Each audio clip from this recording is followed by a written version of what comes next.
pick up a couple of heads a night. Somebody give me a guillotine. I just might ride on my enemies. Thought can I fuck on my energy?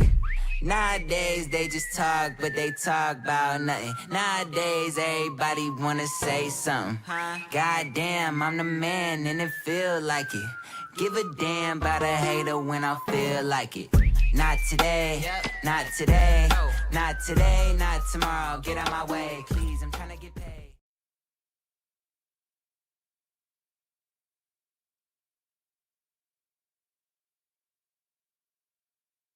Oh, man, they hoed me. They hoed me. Oh, my God, they hoed me. No, apparently, Windows, it did it to you too, apparently. No, Windows apparently reset all my audio shit, and I didn't notice it till just now. Anyway. So they can't hear us right now, or no? No, they can now. But anyway, what is up, Earth's mightiest subscribers? It is your boy, Earning the Blur Without Fear. Got the homie Robo of Left Face TV. Welcome to episode 70 of the Nerds of Culture podcast. The I don't want to say the because Breakfast Club has pissed me off. They pissed me off. Mm-hmm. We don't. Well, I hadn't really fucked with them in a long time anyway. But yeah, we'll like I said, we're the New York undercover of YouTube, okay? Yeah, we're out there here. You go. And we always keep our badges on deck, but we also keep that sass on, okay? We also keep that sass on. Just a dash. Just that dash of sass on. Just a little bit. But no, I want to apologize ahead of time. Just in case, because I don't think I ever got a chance to actually talk about it. But I figured out what the problem was with the other computer. Mm-hmm. I figured it out. Or I didn't figure it out. Let me be honest. I paid someone to figure it out.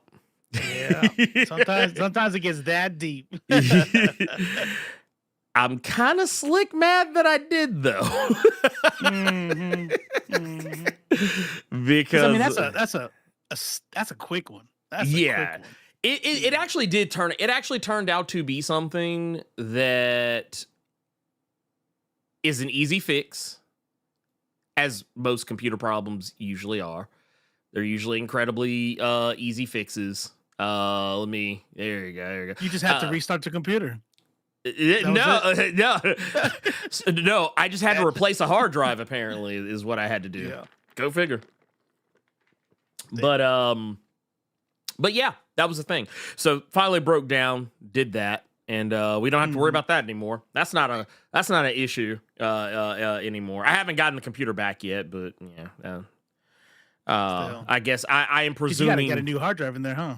Yeah, basically they had to put a new one in. So is he gonna be able to recover anything?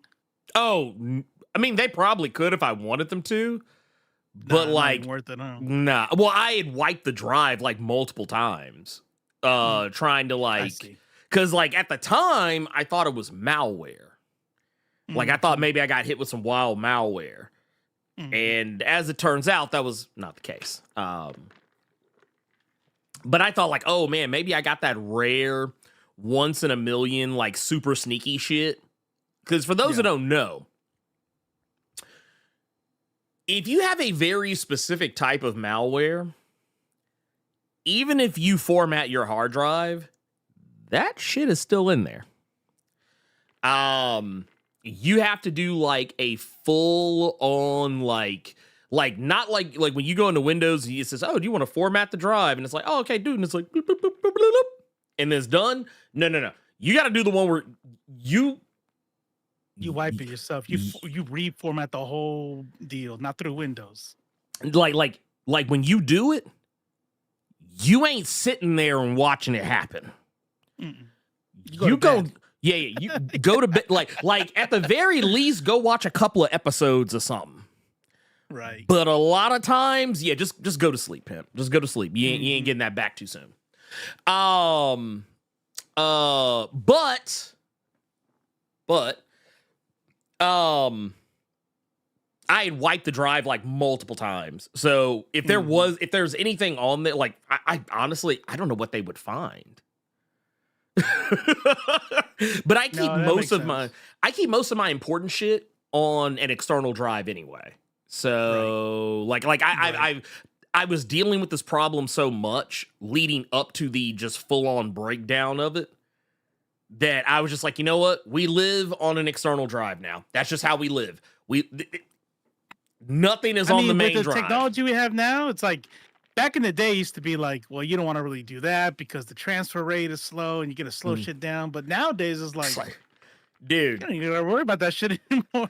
I have an external solid state that I just plug that motherfucker up and be like, all right, cool, bet. Well, the choke point used to be in the transfer, even if your hard drive was on. But now they got that fucking fire something, I forget what it's called, but it's like up to like 8 gigabytes of transfer. It's like, well, you ain't gotta worry about that shit anymore. Dude. Dang shit. Dude, I wipe my ass with the transfer rate now. But also we got fiber now. We got fiber. We're out here now. We are big timing. Look, hey. Big timing. We out here. We out here. You know what's funny too? You know, I like Ernie Uniter because like, look, I don't do nothing small, man. It's like because of the area he was in, he always had to suffer listening to Cypher and I talk about our 1 gigabyte uploads. And because he got you got close to 1 gigabyte downloads. So that wasn't the big thing. It was the uploads, right? It was the uploads, yes. And then he's like, "Oh, I got fiber." So we think like, "Oh yeah, that's dope." Like 2 gigs. And we're like, "Oh, damn, doubled up on us." Look, could have did 5. Could have did 5. I don't even think that's an option over here. Like, damn, now we in this Stone Age. It's like, man, see y'all, little way. I hate that I'm like invoking this motherfucker. But almost had to do some Andrew Tate and be like, yeah, see, y'all broke motherfuckers don't know nothing about this. We don't do brokies out here. Yeah, we don't do that. Y'all know nothing about this. Y'all know. No, in all seriousness though, like,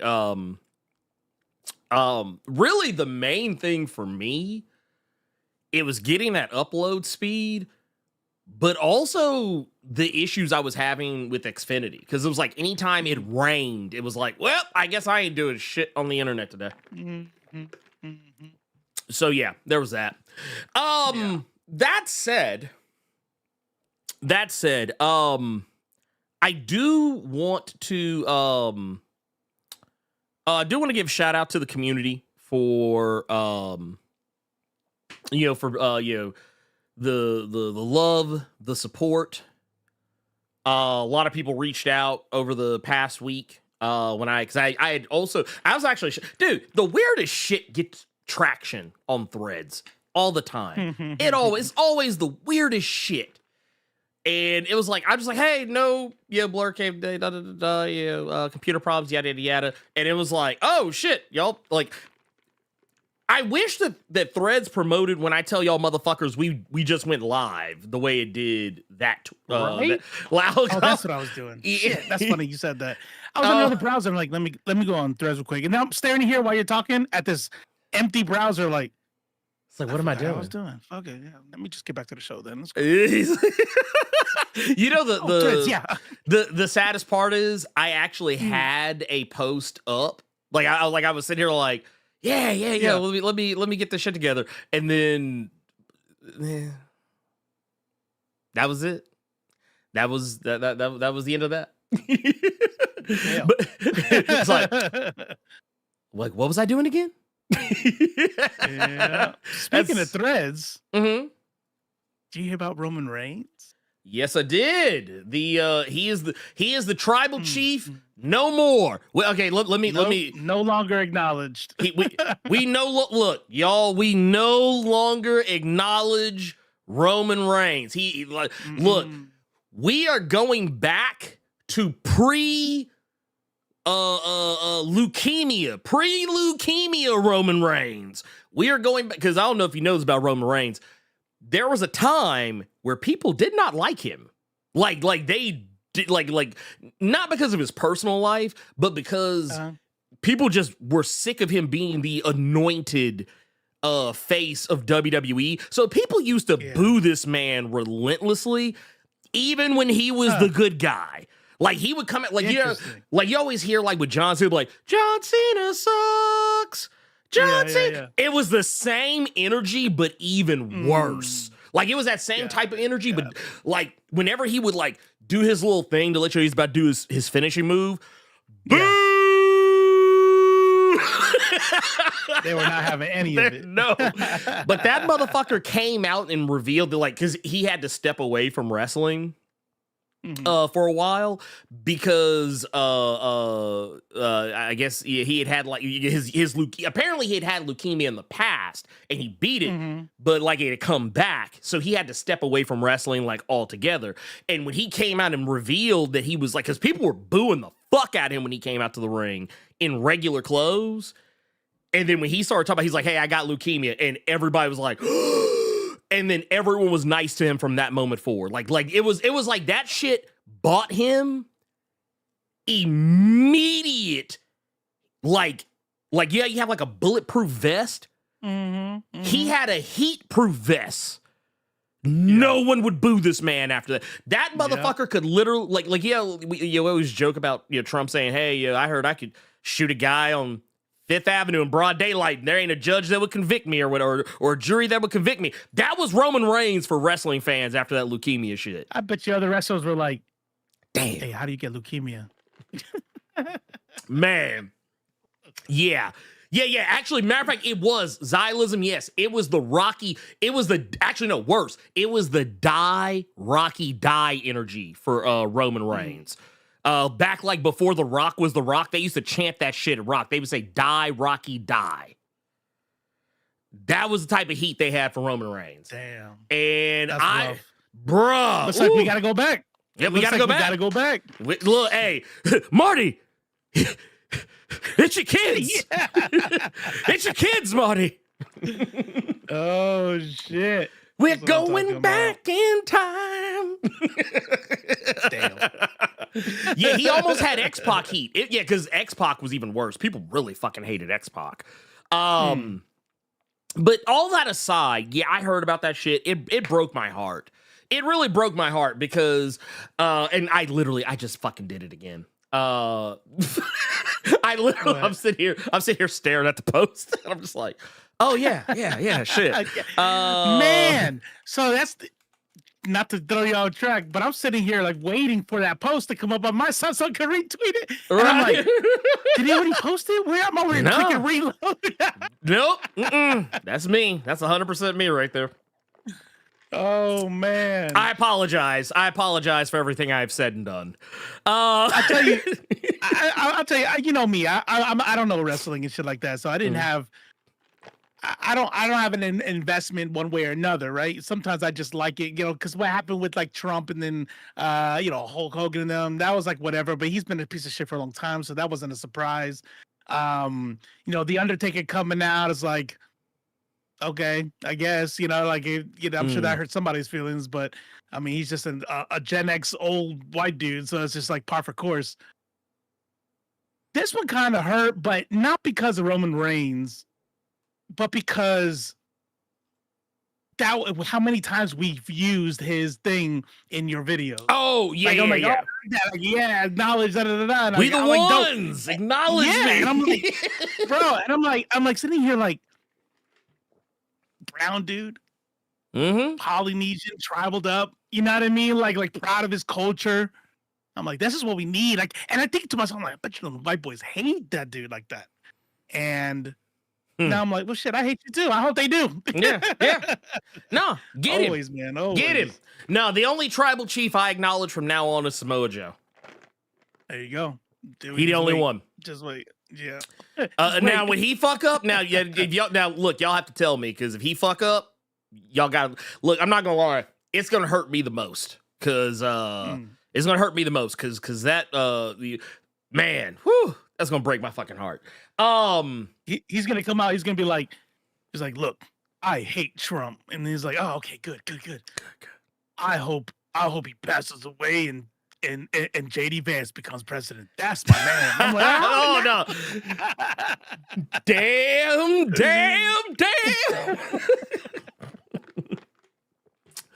But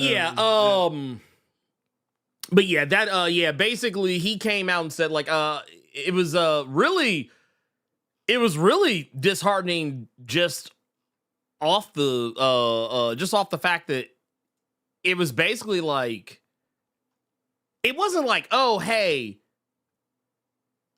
I voted for Trump. It was like, no. Here, I'm gonna read to you guys what he said. I actually have it right here. Yeah, I was just about to say, because Terrence Parker is like, what happened? I'm sure there's some people out there who might not be tracking. Oh no, 100%, 100 million%. I 100% believe that shit. Let me get you guys on game. Actually, because I just realized I have not used this. I haven't used the current profile set. I haven't used it since switching over. Yeah, since switching everything around. So I actually had to go in and like I'm going in and like kind of tweaking some shit just because like I'm like, oh shit, yeah, dude, I'm out here fucking up. But yeah, y'all are about to see it. Or actually, man, you know what? Here, let's just do it like this. Let's we're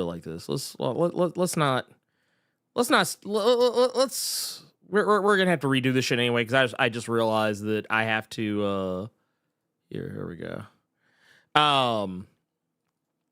I've got to switch one of the other main things around. So here, we'll do it like this. And that way you'll be able to see the whole thing.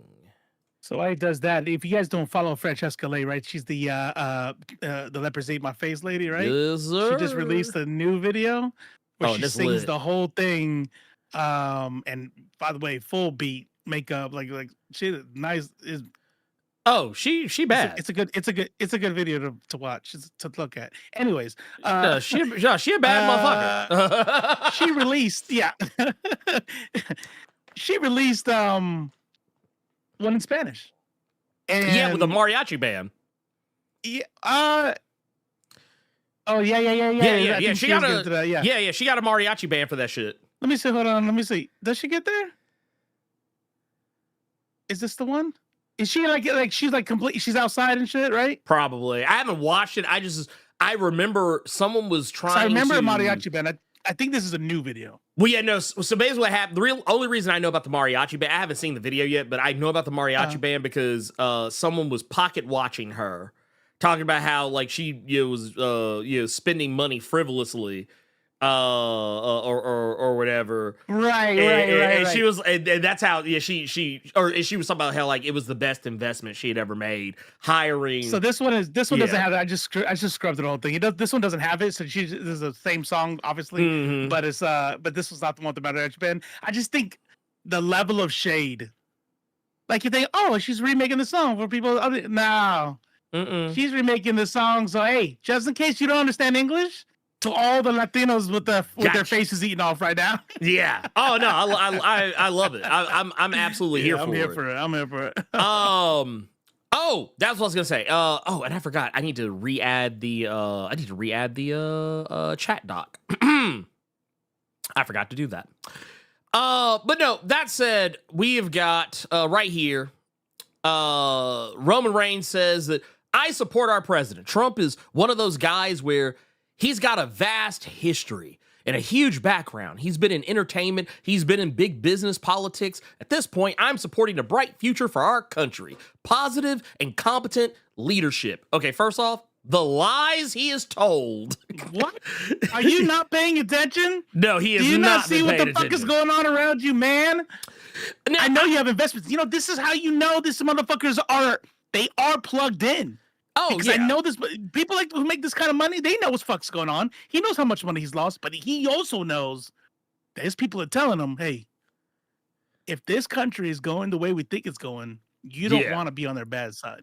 You want to be, 100%. You want to be in the good." Yes. And I want to point out something. I do want to point out something because I think this is actually very important to keep stock of in the midst of all this.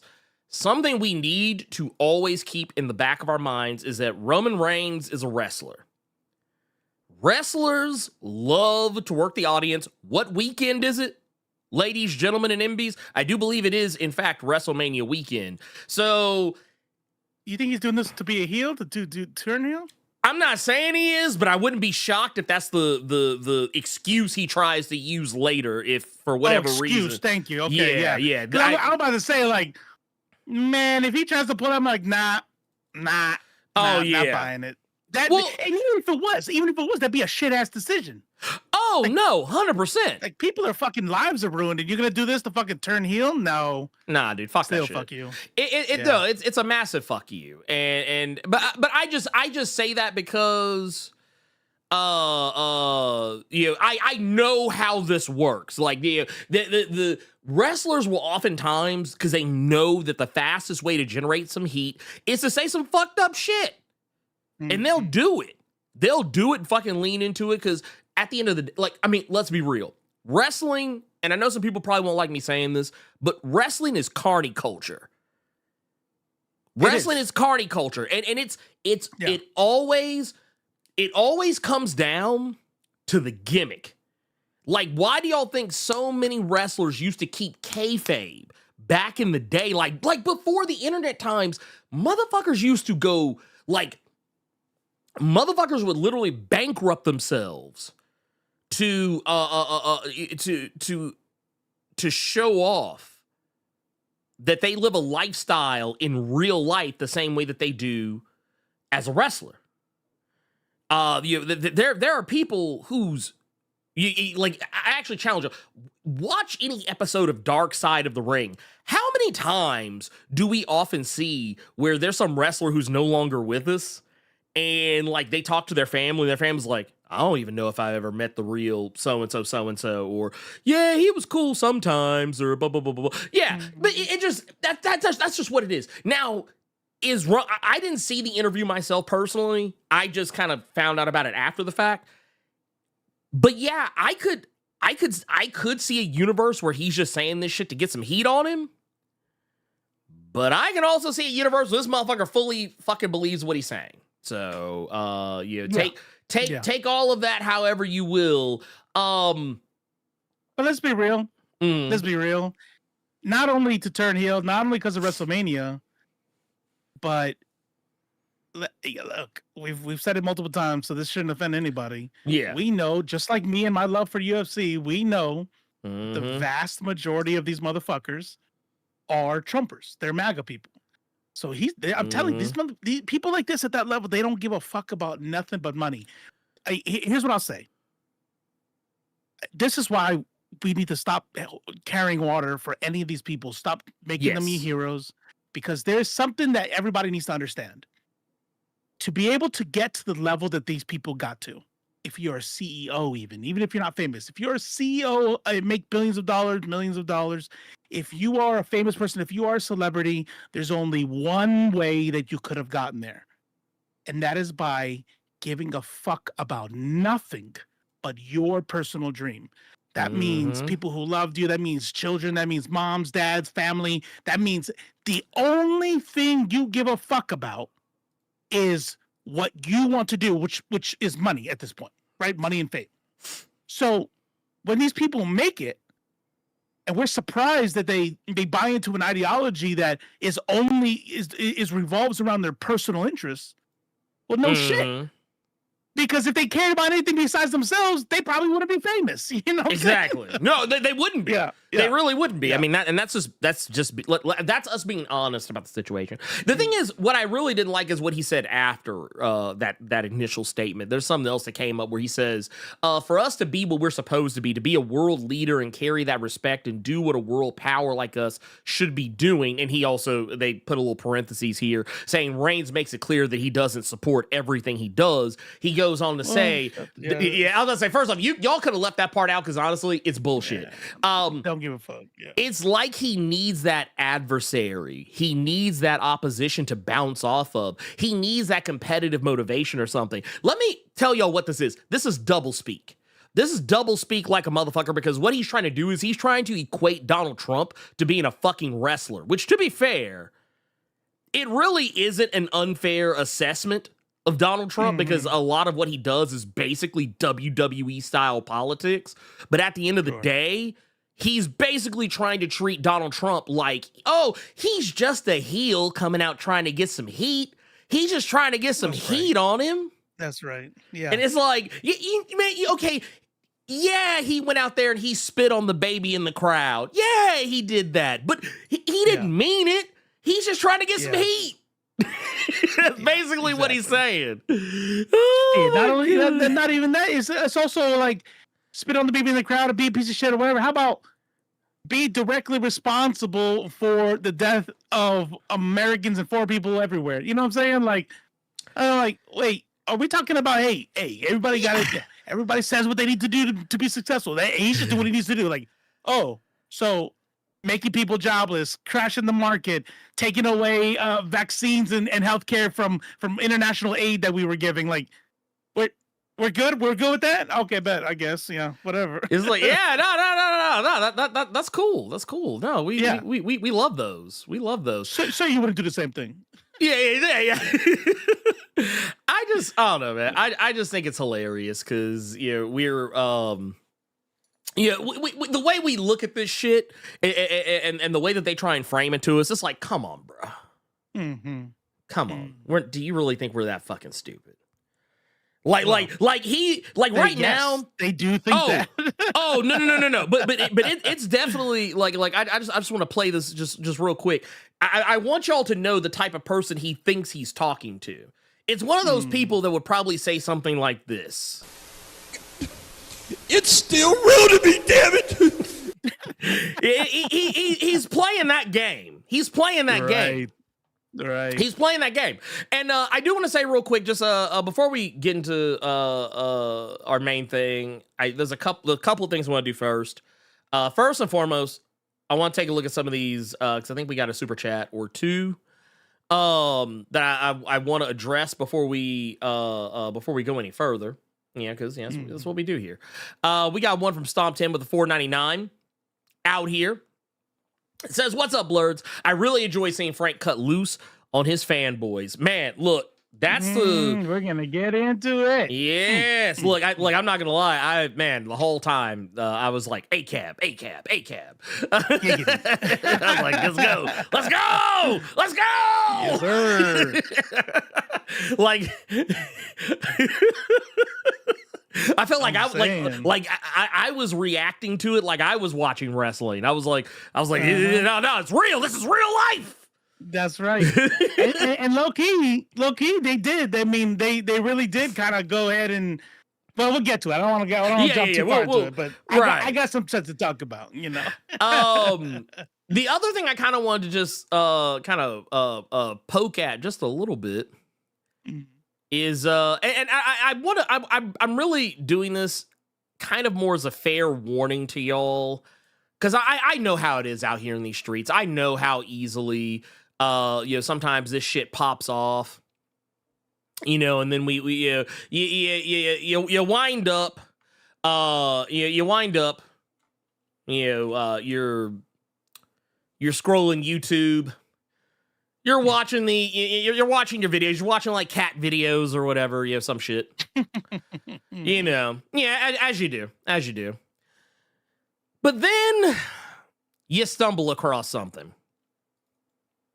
And because we just recently had the Fantastic Four trailer revealed today, the most recent trailer. We already had the teaser, but the first official trailer. No, this is it. This is the only one. This is the only one that exists. This is the only one I acknowledge. This shit made me so happy. Like, I just want y'all to be prepared. Because you're going to see some shit. You're going to see some shit. And the shit you're going to see, it's going to be diabolical. But I want you guys, I think to be forewarned is to be forearmed. So I just want you to know, if you see thumbnails that that look like this, they got MCU in the thumbnail or in the title. Yeah, it's got it's got Rachel Zegler on the screen for whatever fucking dumb reason. Right. You know, It doesn't matter. It doesn't matter. Yeah. Old girl from Ozarks, they're gonna choose the worst, least flattering pictures ever. Like, they're going to show their ass about just how much they hate women, all about saying they don't hate women. Oh yeah, 100%. 100. Oh, Brie Larson is probably going to be in the thumbnail for whatever reason, even if it's not appropriate for her to be there. They'll have first off, I'm gonna be honest with you. The thumbnail's gonna look like ass. It's gonna because I'm gonna say this is the prototype, but this is really the main one right here. This one I got pulled up here. You're gonna see a lot of big red text. A lot of big red text. You're going to see some smaller white text. You're probably going to see an objectifying picture of Brie Larson. There's going to be some really bad cutout characters and actors, whatever. They're going to the word woke is going to be somewhere in the thumbnail. It's going to be real big, very obvious. But like they have the most like and I want to make it clear.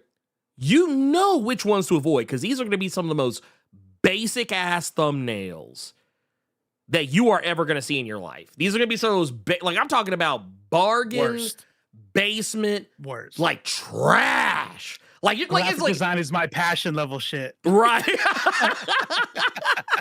Like, and this is what I had to say to it. This is what I had to say to it because I knew people were going to already be out of pocket with it. So I came prepared. I said, today on Threads, which, by the way, if you don't follow me on Threads, you probably should. You can follow us both on Threads. We have links in the description on YouTube. If you're on Twitch, if you do the exclamation mark, Robo is going to pull up all his shit. It actually works on YouTube as well.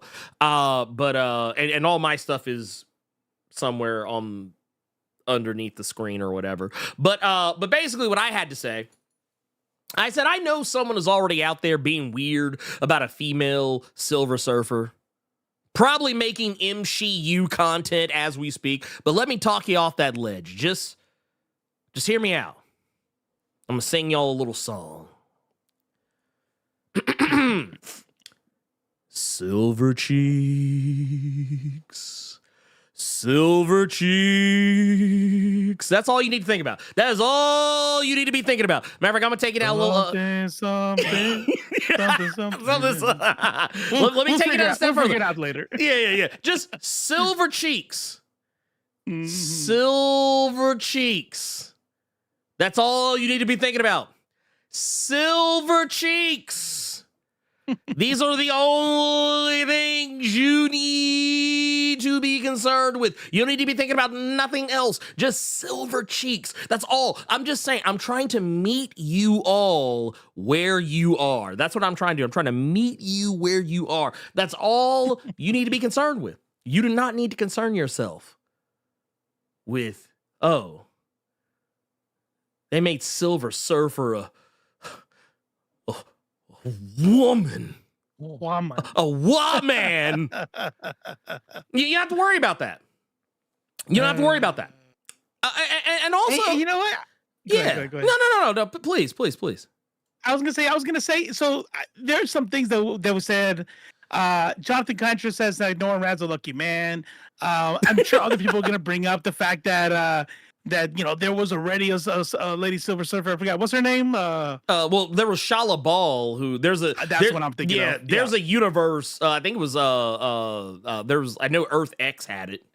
And I think there was another. There's also a couple of other different variants of her where she is Silver Surfer, and I think there was another one that was just a completely different character entirely. I don't remember fully, but I hope they do. I don't want them to do any of that. Mm-hmm. I don't want them Shala Ball. I want her to be Norrin Rad.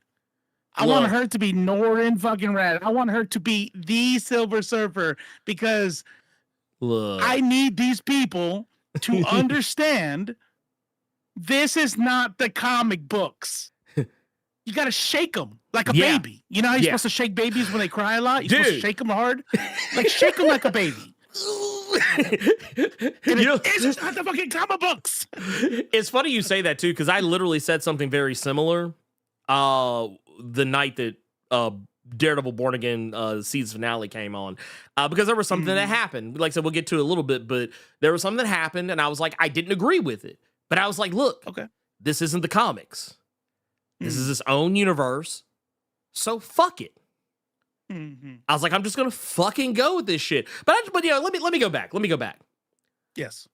Silver cheeks. That's all you need to be thinking about. You need to be thinking about nothing else. Nothing else. Brother, Rule 34 is gonna be crazy.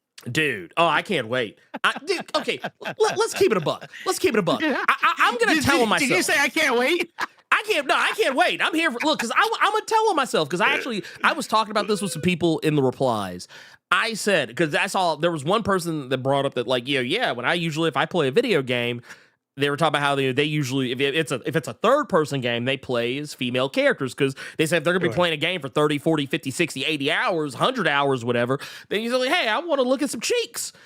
And I was that's like, hey. Typically not me, but that's 100% me for Emma Frost and Marvel Rebels. Oh, yeah, no, 100%. I'll 100% cop to it, just period. Like, if you ask me, like you name the game, if it's a game that's a third-person game where I can see the character, especially if I can see them fully, yeah, I'm like, shit, when I play Fortnite, I usually play female characters just because, like, yeah, why not? But, even, like, other games, like, yeah, I'm going to play a female character because I would much rather stare at a woman's backside than stare at a dude's. Not because of any, like, homophobia, but because I'm a fucking dude. And I am not special, okay? I'm not special. I am a typical ass fucking dude who really loves the feminine form. It ain't that deep. I love looking at cheeks. I love looking at titties. I'm being honest. Let me hit the button on myself. I'm hitting the button on myself. Dudes, we're a simple breed. We're simple. We're simple. Straight dudes are pretty simple like that. Like, look, the complexities, the intricacies. Like, look, no, there's a reason why we're pretty dumb. Like, when you look at everybody, like, we got races, right? We all got, like, but when it comes to, like, genders, especially if you talk to the queer community, like, there's a reason why that if you are, like, in touch with the queer community or in the queer community yourself, why straight dudes have such a bad rap. We earn that shit. Like, entire fucking wars, just genocides happen because of ass. You know what I mean? Because you didn't let me marry her, or like we are dumb. We are fucking dumb. Let me tell you something. Y'all remember Dead or Alive? The fighting game Dead or Alive? I used to play that shit all the fucking time. I was actually really good at it too. I played it so much. Volleyball version, or there was an extreme beach volleyball game where it was like just the girls. It was just the lady characters. And let me tell you something. There was a bathing suit you could get. It was like the most, I guess it was supposed to be the most like ultra rare bathing suit. It was really expensive. But if you got it, it was literally just like some little things covering the nips. Just the nips and the areola, and then like a little something over the crotch. And it was practically, there may as well have been no bathing suit. Let me be honest with myself. And y'all too. There's like a weird limit for me. And this kind of goes towards what we had a conversation about this with Spartacus. Like, I like the female form. I like it. I want you to be, I like looking at a hot woman. And then there's a balance where if you go too far, then it's not that I'm offended or that I don't like it anymore. Yeah. It's more like, now I just want to go watch porn. Like now, right? Now it's no, it's 100%. too titillating. Like no, 100%. I want to go look at porn real quick so I can stop being distracted. But it's like, who fucking rides that line? Who just fucking is just perfect? Is Emma Frost, Marvel. I was gonna say Marvel. We know that they cheek them up. Yeah. We know that they, but I don't play Psylocke for that. Psylocke is just a badass character. They're all Black Widow, badass character. Yeah, of course they're fucking hot as fuck on the thing, but that's not what Emma Frost is like in her like MVP screen, and they did it. They know what the fuck they were doing too. They didn't do like stupid level like Gravity with the physics thing, right? They didn't go stupid with it. But when in her Marvel thing, she uses her power to like bring the camera, or no, she goes to the camera, and there's like a slight little like. I'm like, y'all know what y'all doing. Y'all know what y'all doing. Man, look, it makes me want to get the MVP screen every time. Somebody else is, hey, everybody needs to calm down. We're trying to get the Emma Frost MVP screen. Yeah. Like, hey, look, hey, everybody. Look, hey. Why are you still killing folks? Why you still trying to get elims? Y'all know what's on the line. That's right. But I'm gonna be real with you though. I'm gonna be real with you. Like as I always am. I can't state this enough. Y'all remember when we talked about Stellar Blade? And we were roasted. We were roasted. Yeah. But here's the thing. Here's the thing. It was because I recognize my own. That's right. I am the target audience for Stellar Blade. For a game like Stellar Blade, yes, I'm the target audience. But here's the difference between me and the motherfuckers that were complaining. You see, I didn't dislike the game because I thought it was bad. I haven't even really messed with it on any level outside of the demo. I heard it was fun. That's what Simon said. It was fun. It was a fun game. Yeah. Yeah, the demo was fun. The only reason I haven't bought the game, it's actually two reasons. Reason one is because the game hasn't been on sale. That game's gonna have to go on sale. I think it's on sale currently, but it ain't on sale for like much less than what the game normally is. At least to my understanding. Maybe it is a little cheaper now. But like for the most part, the motherfuckers are proud of that game and they are not selling it for much cheaper than its base cost. And also because I was like, you know what? I'm gonna stand on principle because I don't want to reward them for any weird behavior because I remember there was one point where like the people were trying to push the devs to put stuff back in the game that they had taken out. Yeah. And and like they ended up like they didn't cave on everything, but then they did cave on some things. And then apparently at some point after we talked about it, something else happened that they had taken away or whatever, and people freaked out about that again too. But like, it's just one of those things. I don't want to reward. Like, it's the same reason that I didn't bother buying Space Marine 2, no matter how much I wanted to play it, because when allegedly it's allegedly stated that it wasn't.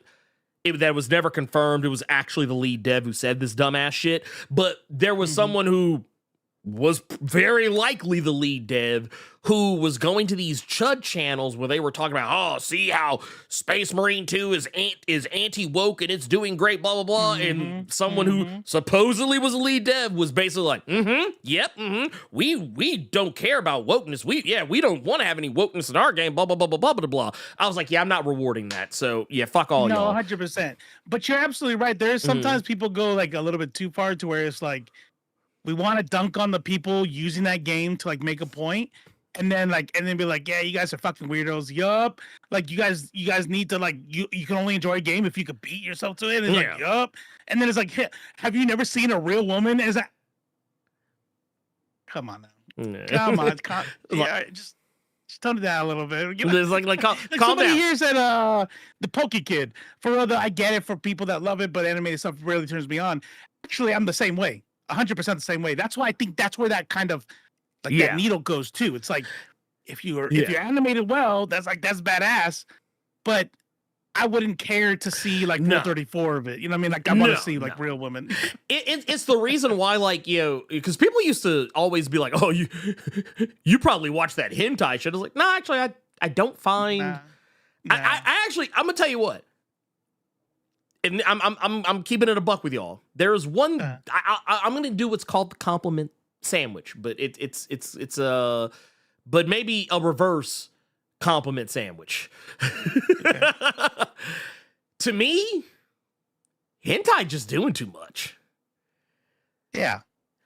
But I will say, by the way, there's real life versions of it too. Yeah, there's actually real porn. No. What I mean is like there's they'll be on set and it'll be like aliens and shit, and then but they're using real people. Okay. Yeah. And so like I'm like, all right, let me see. Like I don't care for anti, but because it's animated. But then when I see them do it for real, then they, I'm obviously we can't go into the details, but I see like the real parts of it with props and stuff, and I'm like, Nah, I still don't get it. Let me go Well, back to real. it's but the one nice thing I'll say about hentai is that that's usually where you're going to find a lot of like the best artists. Oh, I thought you could say voice acting. No, God, no.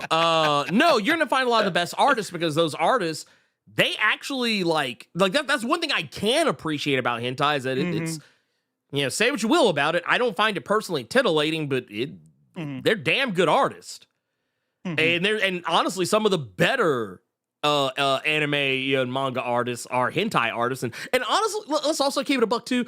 Even if you don't like hentai, I promise you, somebody who like one of your favorite mangaka probably does hentai on the side because hentai is a very common business practice over in Japan. Right. Right. Especially if you need to pay bills. I mean, if being an artist is a competitive deal and you're getting edged out of fucking, Jujutsu Kaisen, let me go over here and do this art. Well, and right here, like, what was it? RPGesus 316 says Food Wars artist started in hentai. Which, I mean, have you ever watched Food Wars? No. If you ever watch one episode, you'll immediately see why we said that. Also, a lot of artists in the gaming and anime and manga industry. Yeah, I mean, that's it. And I will also be the first person to tell you that when you really get down to the brass tacks, one of my favorite anime artists of from back in the day, Masami Obari. Some of y'all probably know Masami Obari's work because he did a lot of the Fatal Fury anime stuff. High Voltage Fighter Gokaiser, and I think he did Detonator Organ and some other shit. And he's got other more recent stuff too.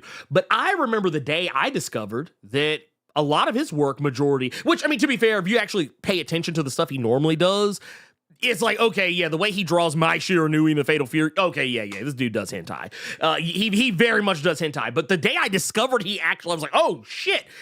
I was like, where did Masami Obari go? And I went and looked up his filmography, and I was like, oh, that dude's just out here making meat-beating material is what he's been doing.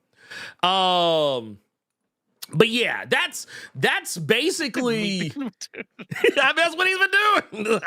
I'm not lying on the man. I'm not True. I'm not lying on the motherfucker. But no, but all that said, I said I was gonna do like the on the other side of it. Well, yes, I think that the artistry is like at what I would say is arguably the highest level. I will also say at the same time, man, sometimes that shit just gets weird. Like, yeah, extra, doing too much, yes, but also just fucking weird. Like, I'm just like, nah, I'm good, dude. I'm good. It doesn't work for me. But all that said, while we're talking about coitus-related things, one other really cool thing we learned about that Fantastic Four trailer, and this is news that was technically already out there in the wind, but the trailer confirmed it, was that Sue Storm is pregnant. Yes. Oh, yeah. I got super excited about that. Yeah. Which is big time time for theories for Secret Wars. And how we're going to get that reboot. Yep. Oh, and I'm here for it because, honestly, I already was kind of thinking like, yeah, this should be like a more accelerated type of vibe. I was like, this should be a more accelerated thing going on here where we got the Marvel's first family, but I mean, hey, they're Marvel's first family, so why are we gonna make us wait 5 ever to really build that family out? Like, yeah, go ahead, get Franklin in on this movie. That's right. And it also really kind of sends home the vibes of why the movie is called Fantastic Four First Steps. It's actually First Steps for a lot of reasons. Like, it's a title that works on multiple levels. One could say maybe even 4 different levels. Because, we're talking about, this is the first steps of the Fantastic Four. Mm-hmm. Yeah. Oh, man. Dude, they're getting started. Okay, we're gonna see the rise, but also we're gonna kind of see them, in their element. Kind of in their prime, but almost it's kind of heavily implied that we're gonna get a little bit of a fast forward on them in that, in that storytelling. But also, we're going to be seeing the first steps maybe of Franklin Richards. Mm-hmm. You know, well, we are going to be seeing the first steps of Galactus. You know, just in the MCU. And we're also going to see the first steps of Silver Cheeks. Can't wait. I can't wait. I'm sorry. I can't wait. I'm here for it. I think it's all great. I think it's all good. I have no notes. No notes. Yeah. Yeah. So when we talk about that, this is one of the things that I was talking about. If you think about the way that real life actors unfortunately age, there's got to be a point somewhere where it's like, okay, unless we start doing some like middle-aged versions of superheroes with bad backs and shit, we're gonna have to reset eventually. I think this is how we get Miles. I think this is how, and Spider-Man's young enough. What's his name? Holland is young enough, so that's not a concern, right? But obviously, I think we're gonna get a permanent death. Not in this. I'm talking about the whole thing. I'm talking about where Fantastic Four having Franklin Richards, and then what do we think is gonna come out of Secret Wars? Because we're getting everything. We're getting Doom. We're getting Franklin Richards. We're getting Reed Richards. We'll probably see the Maker eventually. I think the only thing we're not going to see, I really don't think we're going to see it at all. Although he was such a small part, I could see a variant that I would say, if they don't give me the goddamn Doom pulling the skeleton out of Thor, Thanos, I'm going to be upset. Just because I need to see I would be here for it. I'd be here for it. Well, one thing Anthony Mackie said, and I do agree with the Pokey Kid, the first steps literally to the MCU. That was also the other thought I was thinking about that I kind of got lost in. But yeah, like we're seeing literally like all of it come together. But Anthony Mackie actually said something I thought was very telling. He said in a recent interview that Avengers Doomsday was like, he basically confirmed what I think we already kind of could say to, which is that it's going to be a 2-part film, that it's going to end on a cliffhanger, because it's going to lead into, you have Avengers Doomsday, then you're going to have Avengers Secret Wars, and basically stating that, no one is safe, everyone is expendable, like, you're kind of implying that, like, which it's kind of funny he said that, because he's basically giving red meat to the MCU ultra theorist cohort of the entire fandom, because, and this is the thing I'm so ready to be done with, is who's gonna die like in every movie, every fucking movie that comes out, even movies where it's not appropriate for anyone to die, everyone's like, oh my god, who's gonna die, and it's like, what if no one dies? How about that? Right. Like, okay, first off, why are we so anxious in comic book movies for characters to die when we know good and hell fucking well they're not going to stay dead? That's like, right. Why are we so worried about this? Can you hear me fine right now? Yeah, I hear you fine. Okay, good. No, I was just wondering because I for a second there, you just came back for me a couple seconds ago, so I think something went weird over here. So, anyways, you're good. Go ahead. Gotcha. Oh yeah, no, you're good on my side. But no, I remember arguing with some people about Thunderbolts, because like there was this Nerdist article talking about basically trying to I think they were like criticizing the Avengers Doomsday thing, because it basically revealed that no one was going to die in, or at least most of the cast was going to make it to Avengers Doomsday. And I was like, dude, why are y'all conflating Thunderbolts and the Suicide Squad? Like, Suicide Squad is the one where there's like a higher chance of someone dying. Like, Thunderbolts' death was like, okay, yes, Thunderbolts is basically Marvel's version of Suicide Squad, but they're not the same thing. It's kind of like how I would say that X-Men is Marvel's version of Doom Patrol, or vice versa, Doom Patrol's DC's version of the X-Men. But just because they're so ridiculously similar doesn't mean they do the same shit. Like, Doom Patrol deals with entirely different types of shit than what the X-Men deal with. Like, by a factor of 1,000,000. Like, they're not the same. So it's like, that's why I always get irritated when I see people looking at Thunderbolts with, is anybody gonna die? I mean, someone's gonna die, right? It's like, No one has to fucking die. It doesn't fucking matter if someone dies. And even if it did, what's the one thing we as comic book fans always fucking complain about? They never stay dead. They never stay fucking dead. So why are we so desperate for somebody to die? I don't get it. I don't understand. Did you not post that thread still? I thought I did. Sorry. Go. I was about to say, that would be funny as fuck, though. Oh, yeah, sure. Oh, shit. Let me get that real quick. It's like, oh, wait, an hour, like almost 40 minutes later. It's like, oh, shit.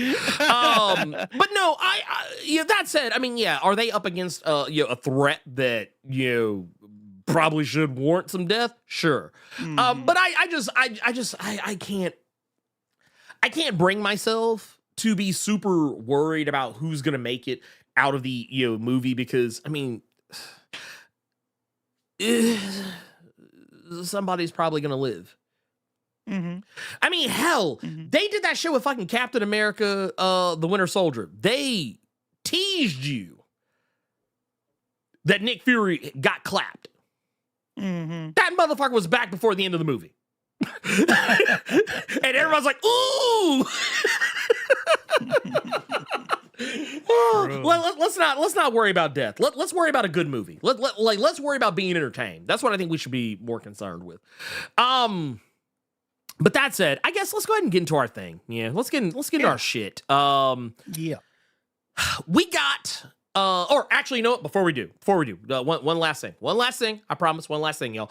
We got one here. This is a $5 super chat from Jonathan Cantrez. Says, expect with Franklin that some Avengers and X-Men get recasted after Secret Wars with a soft reboot. No, 100% agree. 100% agree.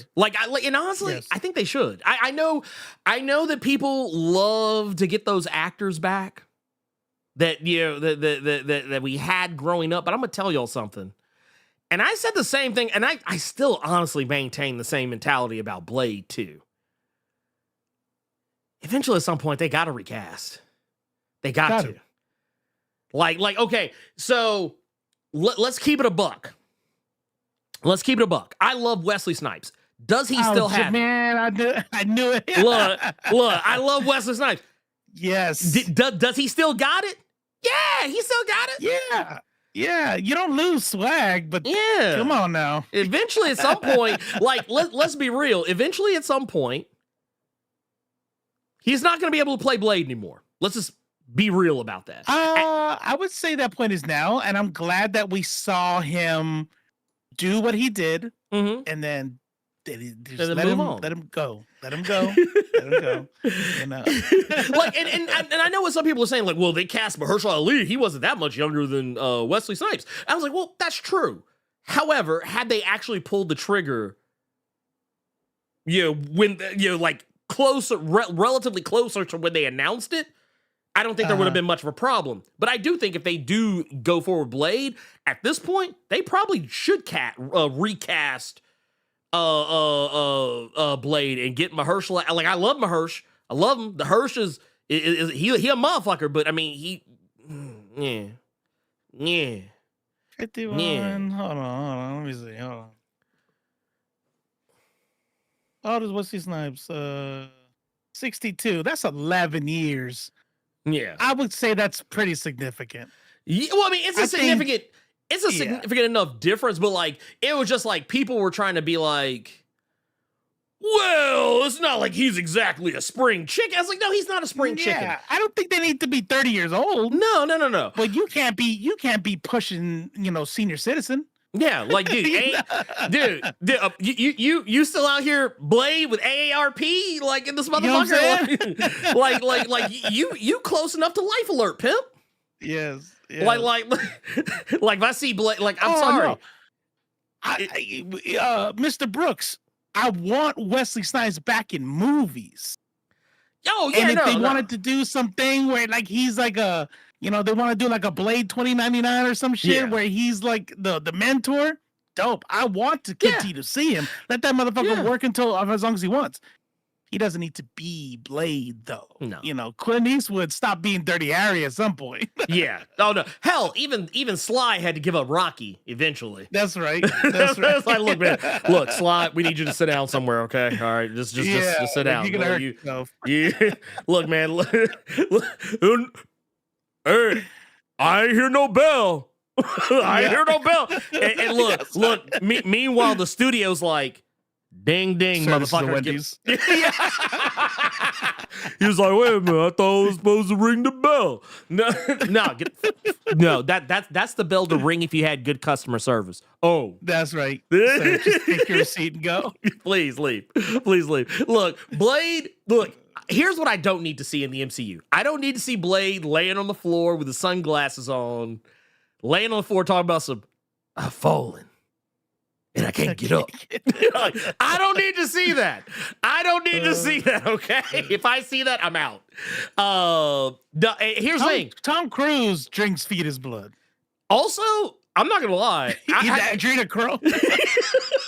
Have you seen the recent the trailer for the upcoming what's supposed to be the final Mission Impossible? Dude, Tom don't look good. Oh, Tom. No, he does not look good. Like when I see him, I'm like, ooh, man, I can see the age. I can see his age. I think that the adrenochrome can only go so long. Like that, I'll never forget that South Park. That kind of fucked me up a little bit. It cracked the head and they drink out the side of the neck of the baby fetuses. Oh. Yeah, is it Mission Impossible 8? I think it's Mission Impossible 8 that's coming up.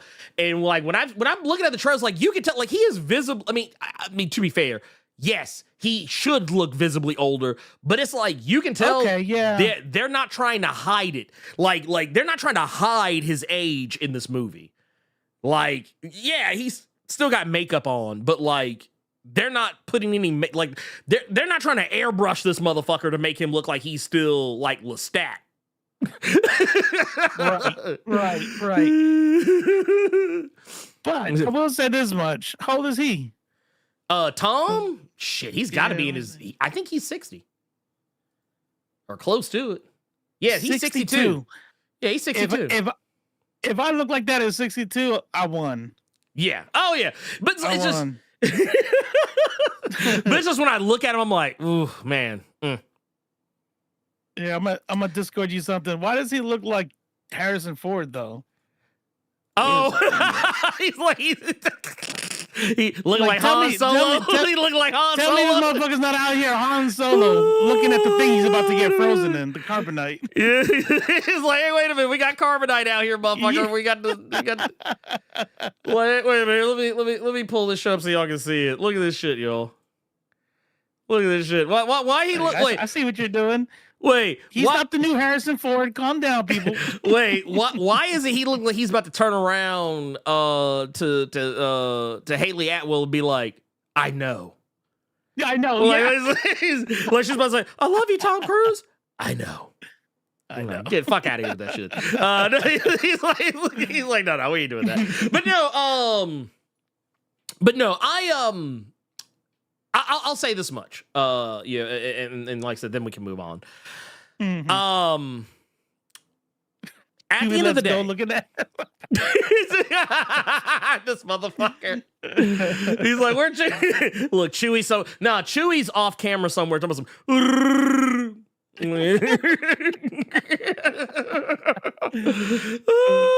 But no. So we got the season finale. I kept seeing people call it a series finale, which I thought was kind of funny. I don't know why people are saying series finale, but because it's clearly got a second season. We've seen set photos already. Like the set photos were out in the wild before the fucking show was midway through its its first season.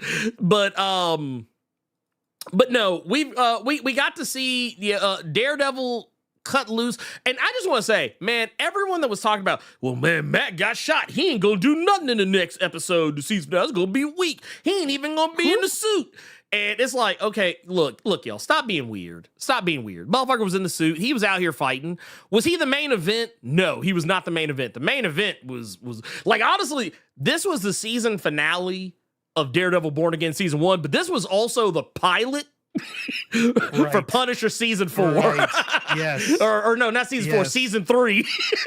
Yeah. This was this shit was a backdoor pilot for Punisher, and I am here for it. You know what else? I'll tell you right now, and I wouldn't have thought about this until Penguin came out. I low-key want to see a whole ass Kingpin. Tell me how that motherfucker came up, because that shit. Listen, when that scene happened, look, I don't care who you are, bruh. If you tell me you knew it was gonna be like that, you're lying. No, nobody knew. You're lying. Nobody could saw that. Could off camera, blood splatter up on him. Oh yeah. Okay, all of that. Yeah, for sure. Straight up, just blah, and you just watch the whole thing. That was some terrifying, dude. That was some terrifying shit. God. That was some terrifier shit, right? And you know what? Yes. Honestly, I want to say something just real quick. Everybody who fucking loved that scene, but hated the shit that was happening in Punisher Warzone. Yeah, here, let me just play this. No, I'm not going to play this. I'm just going to say it. Congratulations, you played yourself. God damn it. That's what happened. Because I remember so many people. Did people complain about that?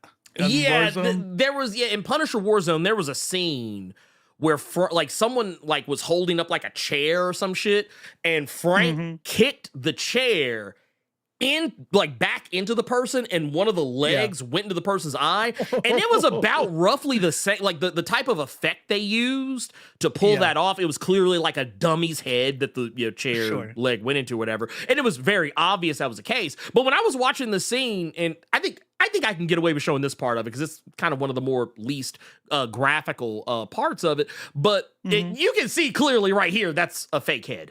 If you actually really just pay attention to that scene, you can see where. Right. Yeah, you can kind of see where the fake head part comes into play. But I was like, dude, this was some shit straight out of Terrifier, dude. I was not expecting this. I was not expecting this at all. Not at all. That shit made me like, oh, god damn. Yeah, no, okay. And here, I'm glad you said that too, because the part where he first started squeezing, I was like, oh shit, he's fucking dude. He's got dude's eyes bleed. But then when he started crushing dude's heads, I was like, oh, god damn. But when he ripped dude's jaw open, I was like, bro. This ain't Disney Plus no more. This is for real. This is Disney Nights. Yeah. Fuck Disney Plus. Y'all watching Disney Max. Disney Max Nights. Right? Right? It's like, bro, what is this? What is he doing? What is he doing? You thought the rated R is so they could say fuck? Nah. Homie. Nah. Nah. Nah. Man. Nah. But I will say, I do think I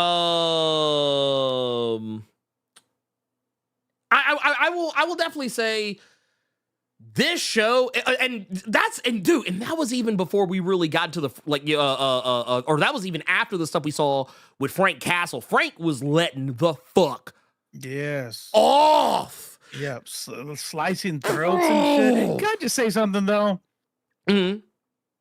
Remember how you said I'm tired of the shows being too real, and remember this is for comic books and shit, right? Can we fucking stop shooting the Punisher? Oh, I need him to stop getting shot, because there's a level of because that doesn't happen in the comic books. It's not like every comic book he has to recover from bullet wounds. Right. He's just so badass, you don't have to worry about that shit. And he wears armor or whatever the fuck, and just give him plot armor. I don't give a fuck. We did it with Star Wars. We're fine doing it here. They just all miss. Okay, look, my brother. I'm not making this serious. It's just something that I think about now. My brother got shot, and what's funny is that the shooting, the actual bullet and the bleeding and all that stuff, that's not what almost killed him. It was the shit What after. almost killed him, because I did something happened I never thought about in my life. The bullet itself, you know, somebody wiping their ass, not washing their feet, not washing their their hands and wiping their boogers and shit. Somebody grabbed that bullet and put that shit in. You know what I mean? So you got this nasty, dirty ass bullet with shit all over it, going into someone else's body, hits your dirty ass clothes. Pieces of your clothing into your body. Your skin has, the skin's there for a reason. Oils and you know what I mean? If you haven't showered all day, that's just going into your bloodstream. He didn't die, almost died because of the shot. He almost died because of massive infections they couldn't get. Oh, yeah. No, I'm watching this motherfucker get shot all over the place, and they're like, do you want me to look at that? No, I'll be fine. I'm like, no, bitch, you won't be. No. That's going to get infected. Dude, let me tell you something. Like, everything you're talking about, I was thinking about the same thing, because, yeah, it's very much like, it reminds me of, like, when I was watching 1883.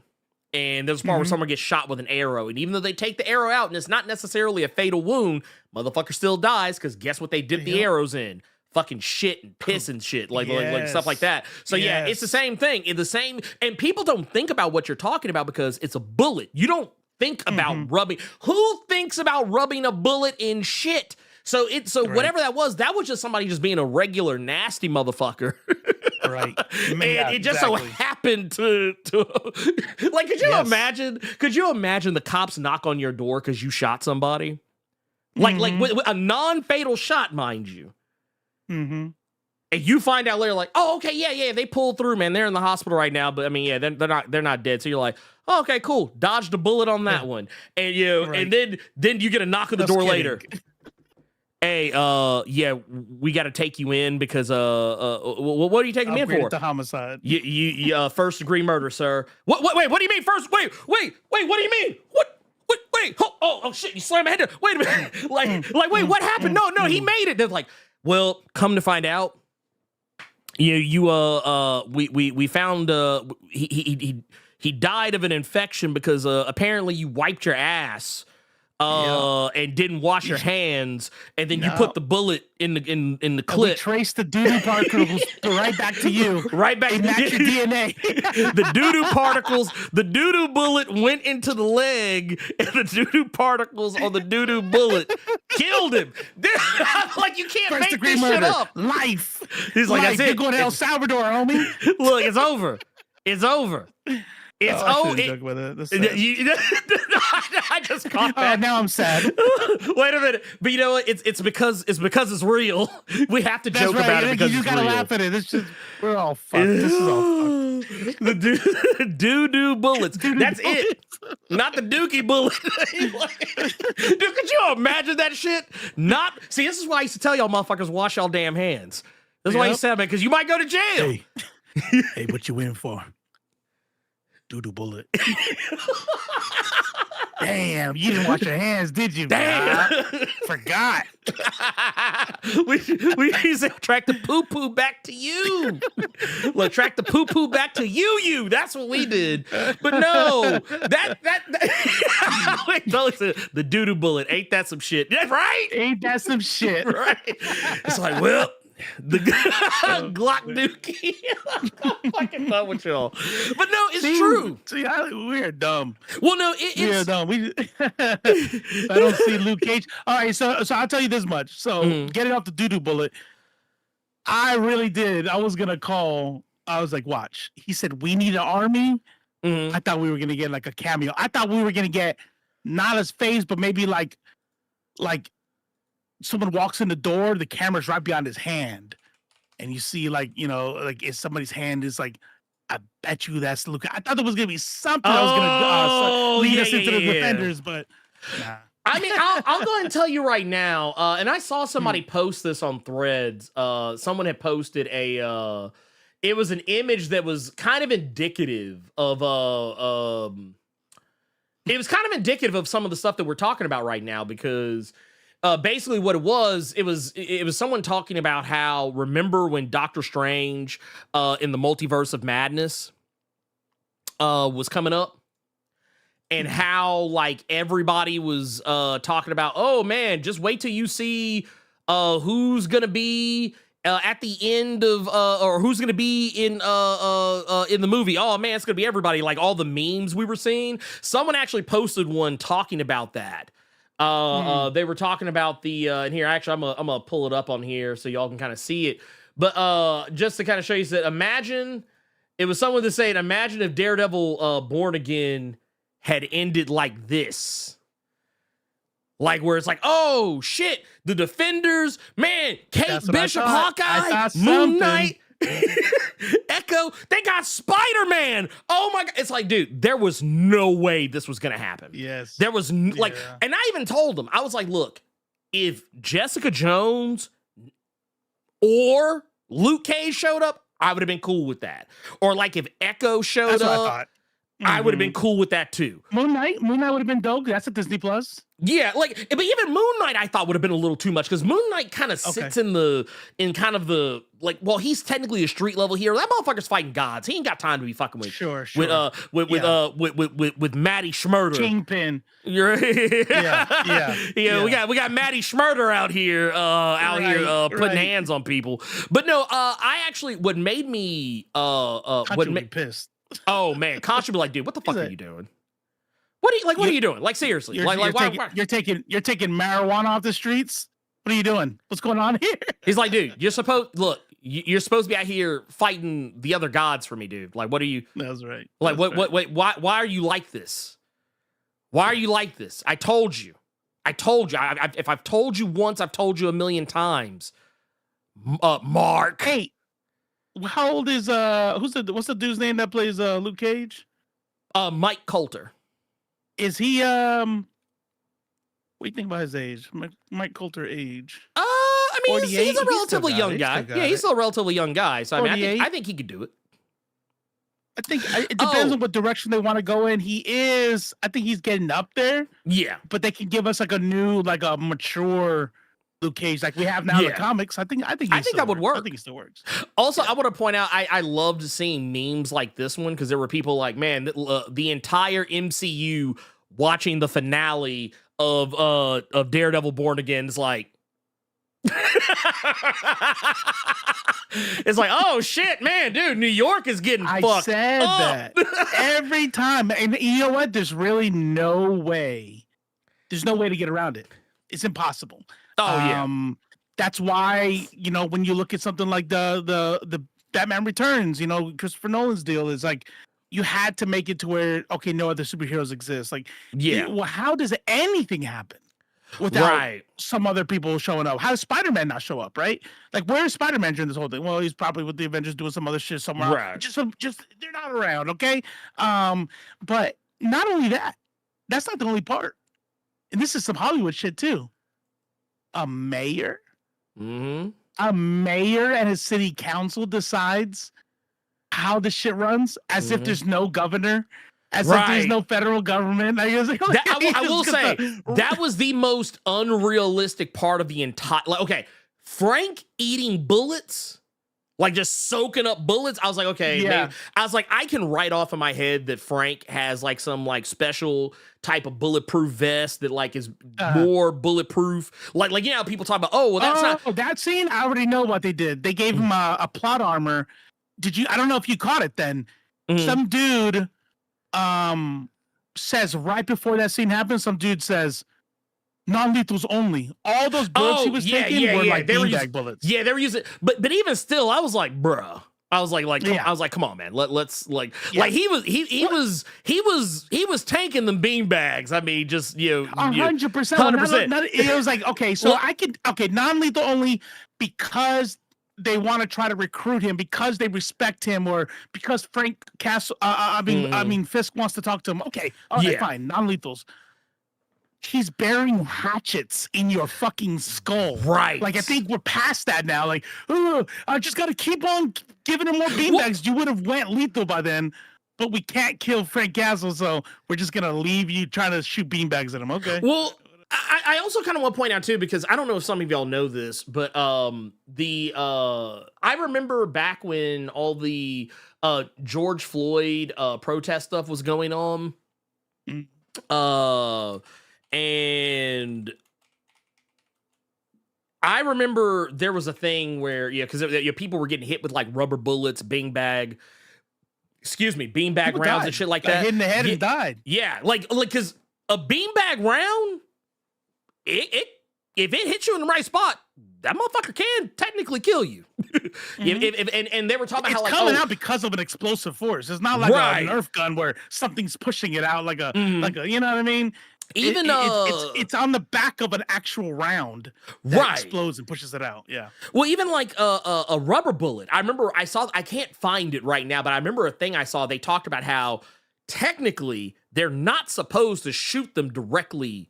Like, I'm not saying for beanbag rounds, but for rubber bullets, they're not supposed to shoot them directly at you. That you know, especially like if it's like close range, it's supposed to like I guess technically supposed to like bank that shit or like kind of shoot it in the general direction because that shit is gonna fucking like it's like to take the sting out of it. But like even regardless of all that, he like bulletproof vest or not, a beanbag round is gonna make y'all sit down. Yep. A beanbag round is made the way it is. Now, once again, he's superhero. But I'm just saying that, like, that was a part. Armor and shit. Yeah. Right. That was still one of those parts where I was kind of like, okay. But yeah. But the stuff with Kingpin, how he just took over the city, I was like, don't get me wrong. I'm not saying that, like, if you don't, like, grease the wheels in just the right way, yeah, you probably could pull off, like, if you just don't give a fuck, yeah, you probably could pull some shit off like this, but somebody somewhere is gonna try and stop you. Somebody somewhere, wait.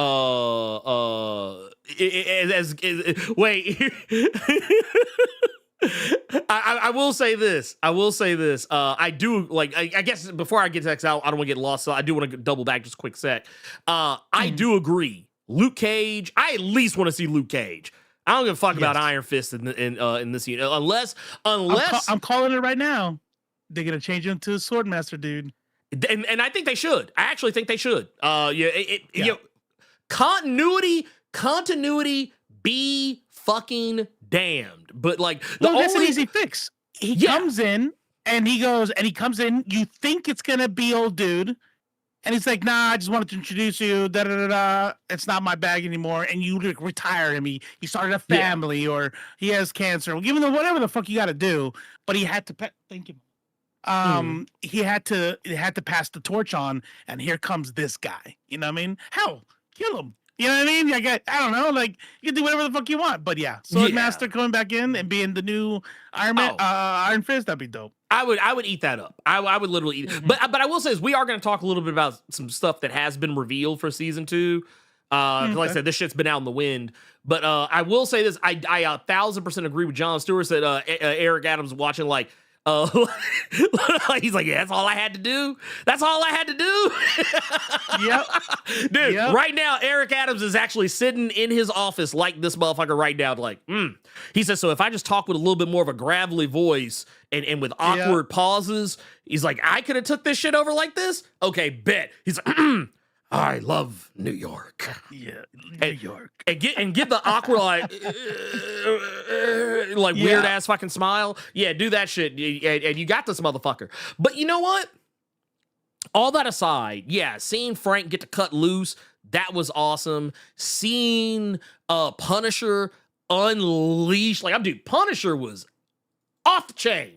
Punisher was off the chain in this episode. But I will say there's one thing, and actually, I kind of alluded to this earlier. Oh, I'm glad you brought that up because I was going to ask you about that. Yeah, there was one issue. There's one issue that I did take with Punisher and Daredevil in this season finale. And it was our boy, Detective Cole North, who was revealed to be the one who laid down Victor Ayala in the I think it was like the 3rd or 4th episode of the show. Yeah, because that was the thing. That was like one of those plot threads. They never really addressed it afterwards. It was like, oh Hector Ayala got clapped. It was someone wearing the Punisher vest, and then it became very obvious it wasn't Frank. You know, and it was like, okay, well, who the fuck is it? And they just kind of, it's like it never came back up. But it's revealed, like, yeah, it was this motherfucker. It was Cole North. He was the one that did it. Yeah, he was the guy. However, I took a little bit of umbrage with this, largely because I was like, man, y'all did this brother dirty as hell in this show. But that was kind of why I said that, like, even though I disagreed with it, I was like, it still plays, because I said this isn't the comics. I was like, Cole North is alive and well and not a dirty cop in the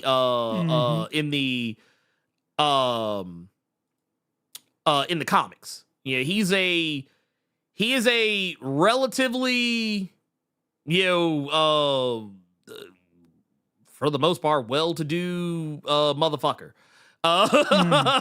Like, and an ally, an actual ally of Daredevil to a greater extent. If they do that here, I'll be a little bit annoyed, because that motherfucker can't dead. come back from that. Oh no, that motherfucker dead. He gone. He gone to the hereafter. He got sent to the upper room. Did he die? He died in the show? I must have missed it. Well, okay, so what happened, and this, I think, is actually, I think this was probably, I could see a way you could kind of write around this. We don't ever see a body, but he was pinned to that fucking wall, and he couldn't, like, move. And the building, the room that he was in with Daredevil and Punisher got blown up. Yeah. So that motherfucker gone to glory. Yeah, but like you said, that's comic book movie rules. No body, not dead. Oh, and Xylism. Xyl point out, it blew up not once, twice. Yeah. By the way, can I just say, for those who don't know, grenades do not explode like that. No, they don't. Okay, no, they don't. I never fails. Every time someone throws a grenade, it's like a whole stack of dynamite or something. I feel like you get more of an explosion out of a fucking flashbang. yeah. Like, you get it. The grenade's main function is shrapnel. It's not fire and heat, but shrapnel doesn't play as well as giant balls of fire. No. Well, and I want to point this out too. Even if he is alive, I don't want to see the character again. I think that should have been it for him. Because here's the thing. He cannot be redeemed. He cannot be redeemed. That was my point. If they tried to, that'll be fucking annoying. Yeah. You murdered that man in cold blood. Yeah. Even if you try to be redeemed, you know how you redeem yourself? By taking your ass to fucking prison. Yeah. No, 100%. Well, because it was already implied he was a dirty cop. Even though technically the thing that they kind of called him out for being a dirty cop, I saw it less as him being a dirty cop, like in the traditional sense. Like the way that other guy, whose name I forget, the other cop that was constantly trying to go after, the witnesses that could exonerate Hector, I felt like, okay, yeah, he is an overly aggressive cop, which is still a bad cop. Yeah. But, like, at the end of the day, the fact that he killed... Yeah, like, the fact that he killed Hector Ayala in cold blood, like, literally just walked up to that motherfucker and went, bop! And didn't even... There was no hesitation in him. He just did it, and he walked off. He sauntered off. Like, he didn't run. That motherfucker just walked off like nothing was wrong. So no, you can't exonerate this guy. You can't redeem this guy. And I'm sorry, but this dude is quite literally, like, when I look up ACAB in the dictionary, his picture is going to be one of the main motherfuckers right next to it. So yeah, I don't want to see him again. And if they actually do try and redeem him, I'm not buying it. Like, the only way he comes back, and I'm okay with this, is if he comes back as just another bad guy. If he comes back, like, all fucked up, like burnt up, looking like fucking Two-Face and shit, if he comes back like as a new, like, 'cause I'm not gonna hold y'all, the Jigsaw they had in the Punisher Netflix show, that was weak sauce. That wasn't that was Jigsaw like in name. Little tiny, like, little scars. I was like, dude, get that bullshit up out my face, dude. Man, fuck out of here. Here it is. Season 1, The Punisher, Disney Plus. zoom out into a dark room. There's one individual tied to a chair. You don't see him or his face. Camera zooms in slowly, and it's this motherfucker, half burnt up. Punisher walks in from the shadows, says whatever, something badass, blows his head off. Opening credits. There you go. Also, I because you had sent me this right here, and I before I jump to this one though, I just want to say real quick, he didn't seem very repentant either about what he did. That's another thing. I was like, because I was actually kind of hoping. I was hoping while he was laying there on the ground, like, oh well, maybe they are gonna have like a little like he's gonna realize he fucked up. Nope, motherfucker doubled down. He fucking doubled down. I was like, dude, yeah, this is not Earth 616 Cole North, because Earth 616 Cole North is not a dirty. Yeah, I mean, yeah, he's a cop, an ACAB, but fuck all that. Yeah, the ACAB, but he, as much as I don't like this trope, he was one of the good ones. Like he was he was a legit, like he was the type of cop that we wish cops were actually like. Which, by the way, they did in this show. I don't know if y'all caught it. Oh, yeah, they did. Where we wanted Luke Cage to show up, if you notice, there was other cops in that bar. Yes. Yes. I'm like, oh, here we go. Like I get it. Yeah, the commissioner was the guy who was not gonna turn. Now we have some good cops that are gonna be on the army because they don't want this to be an anti-cop fucking show. Blah blah blah. Like, get the fuck out. Well, because it's like they had the one I forget her name, but the one Asian cop that has been showing up a lot. They had Cherry, who's like an ex-cop, and then you have like the other two, which I just realized that. Notice that the two of the cops is mostly lady cops. MCU confirmed. MCU. Of course, the only good cops are women and brown people. Man, ain't that about a bitch? It's woke. You know what? Here. Let me. It's woke. Yeah, let me help y'all out. Let me help y'all out. Yeah, I said. Wait. No, woman. No, I said person. Person. Yeah. Women are not people. I'm joking. Hey, put up that picture I just sent you in Discord. Yeah. Here, I got you. Check this out. Check this shit out. Oh, here it is right here. Bam. Old girl gets shot in the head from behind. Season 2.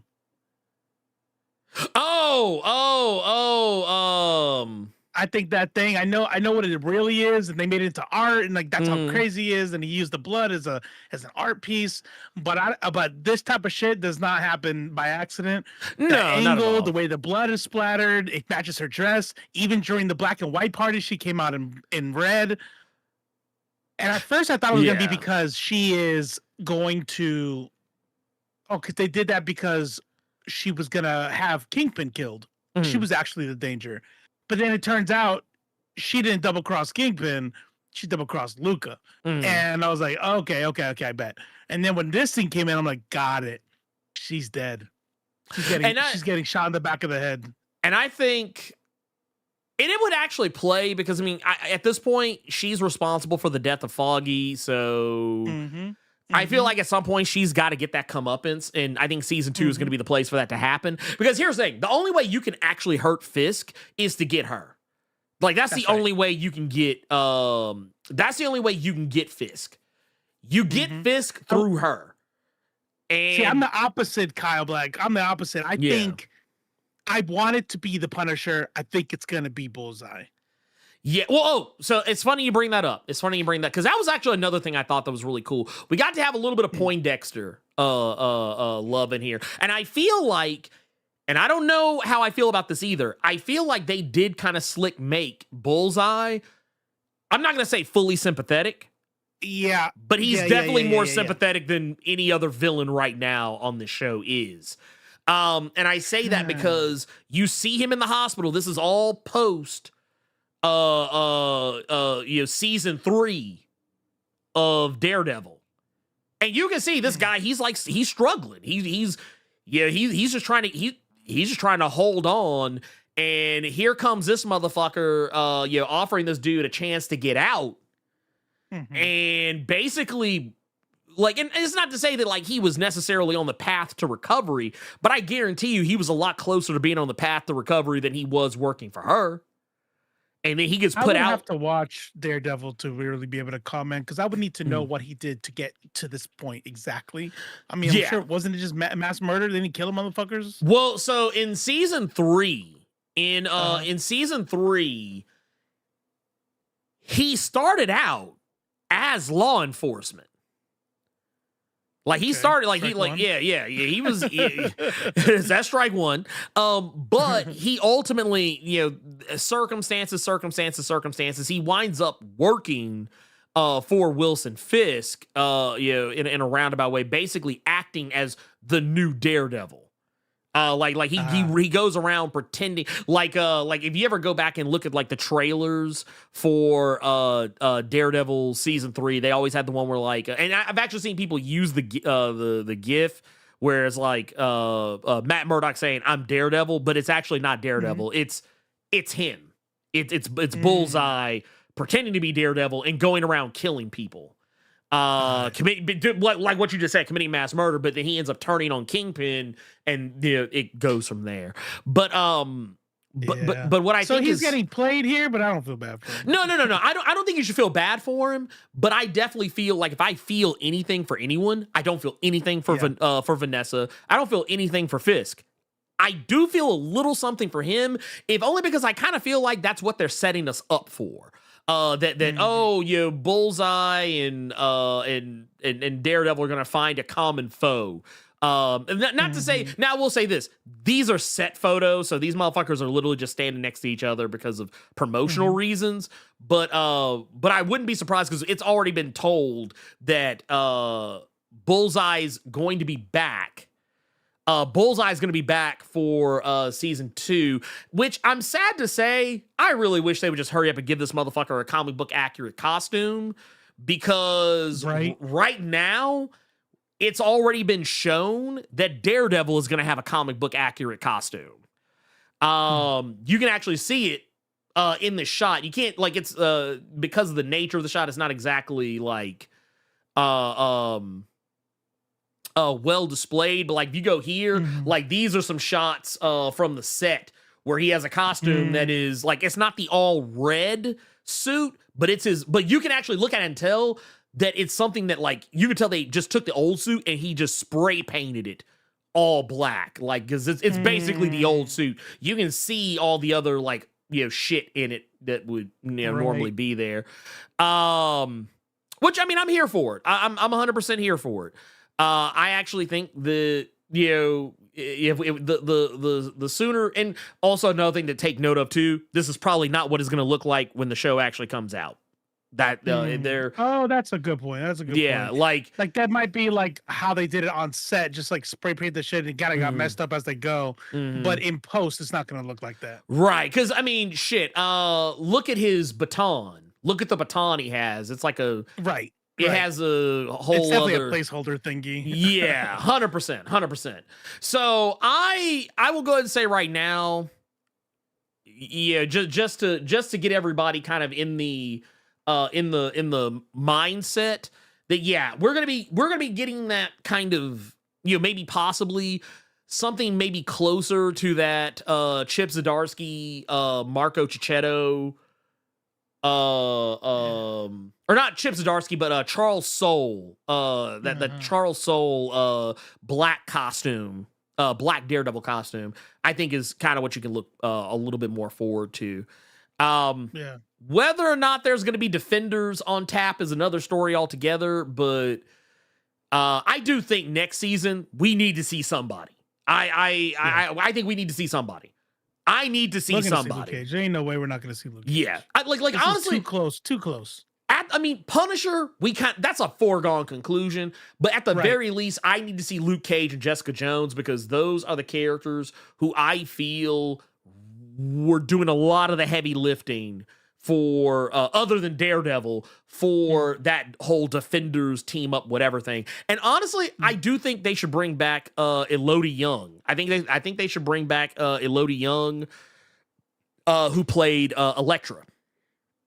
And she seems down to come back. I know Kristen Ritter, who plays Jessica Jones, always says that she's down to come back. I think there was a photo that came out the day that the finale aired where it was kind of implied that like she was like on set, or she had come to the set of Daredevil Born Again season 2 for one reason or another. Do with that information what you will. I don't typically, when it comes to like leakers and scoopers and shit, I say believe half of what you believe. None of what you hear, half of what you see. That's right. That's my general attitude towards it. But what was there was as finales go. Oh yeah, no, as finales go, I mean this was it. This was everything. It you know what it is? You know how people always talk about how oh man, Martin Scorsese doesn't think comic book movies are cinema. This shit was cinema. Man, this TV show was cinema. Like this, and like okay, Penguin and this. Penguins. Oh, okay, how about this? This is hot take. I did think Penguin was a better season. Oh yeah, no, I 100% agree with that. I 100% agree with that. Yeah, no, that's what I was saying. I was like, it's Penguin, then this. Right, is where I'm at. It's yeah. So here, let me get this to the chat. Go ahead.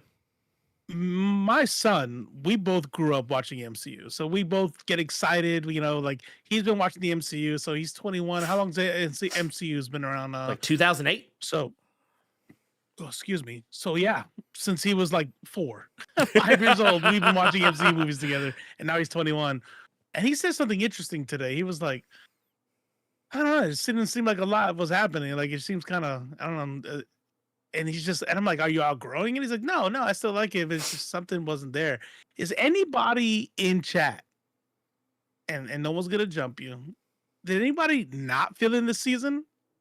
Is anybody, because that was kind of surprising to hear from him, but is anybody not feeling the season? Like they wish there was more, or there was stuff they didn't do?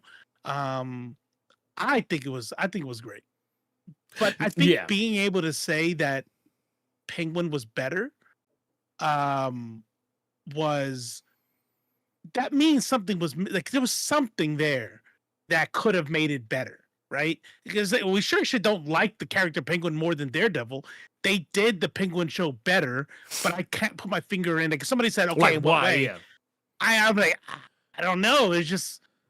I don't know. There's something. I think that like Penguin strived to be more cinematic. Like this, right. Like this was like, oh, we want to tell a really good superhero story that also has like a message and could technically, at the end of the day, yeah, it could be similar to like any other TV show. But at the end of the day, Daredevil's a superhero show. Penguin felt more like a show that like, yeah, it's a comic book TV show, but it's also just it's also filmed in such a way that, I mean, this could just as easily be like, I don't want to say like, in terms of like styling The Wire, but like shot with that same like attention to detail and like Penguin.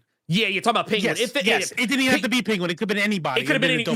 Yeah, exactly. Yeah. It's the same way we tell people like Winter Soldier. If you ever when you watch Winter Soldier's a good Captain America movie, but it's also a good spy picture too, where it could literally be like, you could remove all the characters and nothing would really ultimately change. It's not to say you can't do that with the Daredevil Born Again season 1, but I feel like it would be a little bit harder to do.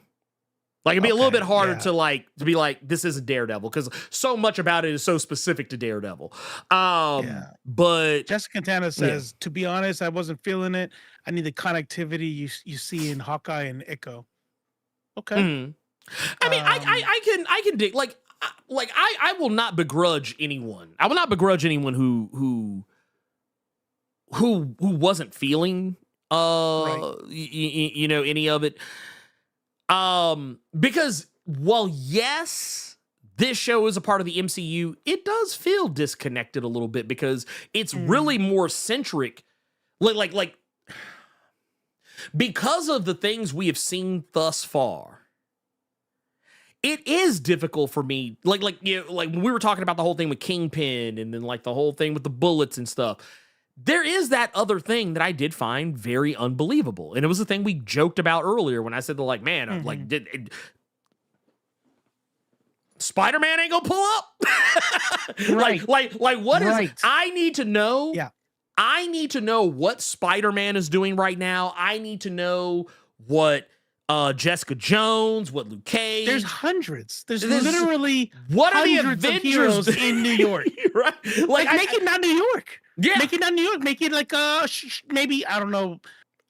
You can't even St. Louis. Yeah, you can't even say Jersey. You can't even say Jersey because that's Miss Marvel territory, and literally Jersey's like right there. So it's like you have to like, and I get it. I know the Avengers aren't really a thing right now, in universe or whatever. But somebody somewhere. Hell, Hawkeye is still running around. And you mean tell me the only other vigilante that we've really seen like doing anything is the Swordsman? And he's captured. And he's captured. He ain't doing shit. Look, he's doing right now. He's Swordsman in that cell is what he's doing. That's right. What the fuck he's doing right now. We can assume Punisher let him out, but maybe I don't know. Maybe. Yeah, because he feels about Mask. He feels. But like, I think that. Yeah, the fact that like, okay, I can make an argument for why Echo isn't around, but I could also make an argument for why Echo should have showed up too. Not to say that like, I'm glad that none of these characters showed up at the end because I think honestly. Well, I'll put it like this. I'm glad none of them showed up in like, the main meat of the show. If they would like, if they would have done a scene similar, like, we were talking about earlier about the mock-up of that scene at the end. If they would have had like, I don't need all these characters, but if I would have at least seen some of the other Disney Plus show characters, I think I would have been a little bit more okay with that last shot. Give me a silhouette. Give me something. A silhouette that lets me know, like, yep, this is where it's gonna be good. It starts heading to right. Because I'm gonna be honest with you. This shot. Yeah, and let's go to the actual shot. This shot right here, you know what it reminded me of? It reminded me of Avengers Age of Ultron. And I'm going to tell you why. So, in Avengers Age of Ultron, there was that fateful scene. There was that fateful scene at the end where Cap is trying to get everybody pumped up and ready. The whole hey, all right, we got to train the next generation of Avengers where we got to get the next team ready. And you see like Falcon and Scarlet Witch, and everything. And you remember how empty that scene looked? Because it was largely because there were supposed to be more characters in it. It was later revealed that like there was supposed to be a deal where Spider-Man and Captain Marvel were supposed to be involved, but for various different reasons, neither of those two things happened. So there was like a lot of dead space in that shot where you just see like, oh, hey, it's War Machine. Oh, hey, it's Falcon. Oh, hey, it's Scarlet Witch. Okay, that's 3 motherfuckers. Okay, cool. I guess. I mean, yeah. I don't know. I mean, that's one makes a good point. Like that thing with where all the if Swordsman was there, I only recognize Swordsman and then obviously the Punisher. But if the Swordsman's there and Punisher's there, that probably leads to are those caged mass vigilantes? You could have teased some people in there, like they did with the Collector in the MCU. Like there's a whole bunch of shit we could have done there. Right. Like we do have a super chat asking about Misty Knight. Oh yeah. Look, I'm gonna keep it a buck with you. Thank you for the 5. Appreciate you. 100%. She's not the judge anymore. Yeah, so she ain't got to worry about anybody all rising no more. I would love. Actually, you know what? Okay. My reasonings are selfish. I don't like. I want to see. I want to see her back. I want to see her back to play Misty Knight, but I'm gonna tell you the reason why.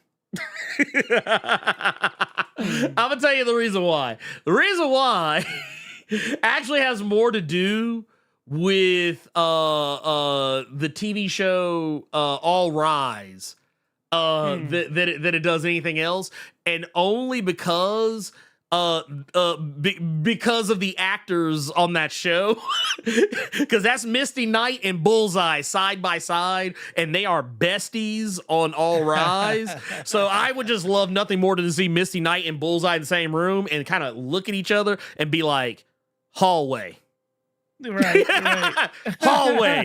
Let's go. I'll be like, yes. But no, but in all seriousness, I don't know what she's doing right now, but I do think that, yeah, she should come back. And I think that Jessica Henwick, who played Colleen Wing, should come back, and they need to do Daughters of the Dragon, or like have something Daughters of the Dragon related. And also Alice Eve, I don't know what she is doing right now. Alice Eve was the one who played Typhoid Mary. I would love to see Typhoid Mary come back. I would love to see Typhoid Mary actually have powers in the MCU like she is supposed to have, because Typhoid Mary, whether some of y'all knows or not, Typhoid Mary is a mutant. So, and I will say this, when she appeared on Iron Fist, she was regular degular. She was regular woman, trademark. That right there, honestly, is probably my biggest single pet peeve with the MCU in general. Like, you have aliens falling out of a wormhole in the sky. Yes. If this motherfucker has powers in the comic books, why would you make him regular man? Yeah. For what reason? You know, like, don't stop need it. Taking away powers. It's such a silly thing, because that was actually one of my criticisms of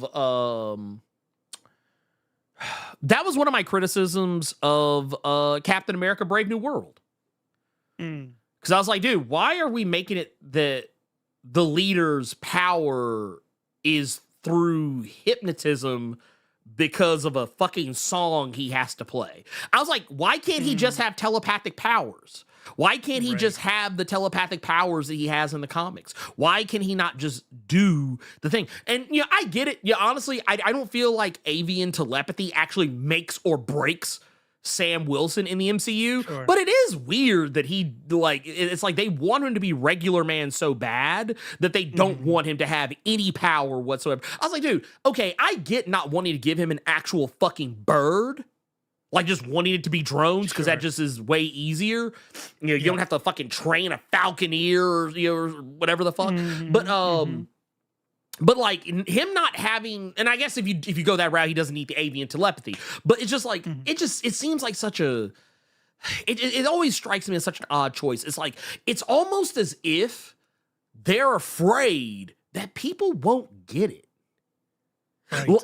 Like, because I even said this about Reed Richards in relation to why Ms. Marvel's powers were changed in the MCU. I don't think it had anything to do with the fact that they didn't know how to do it.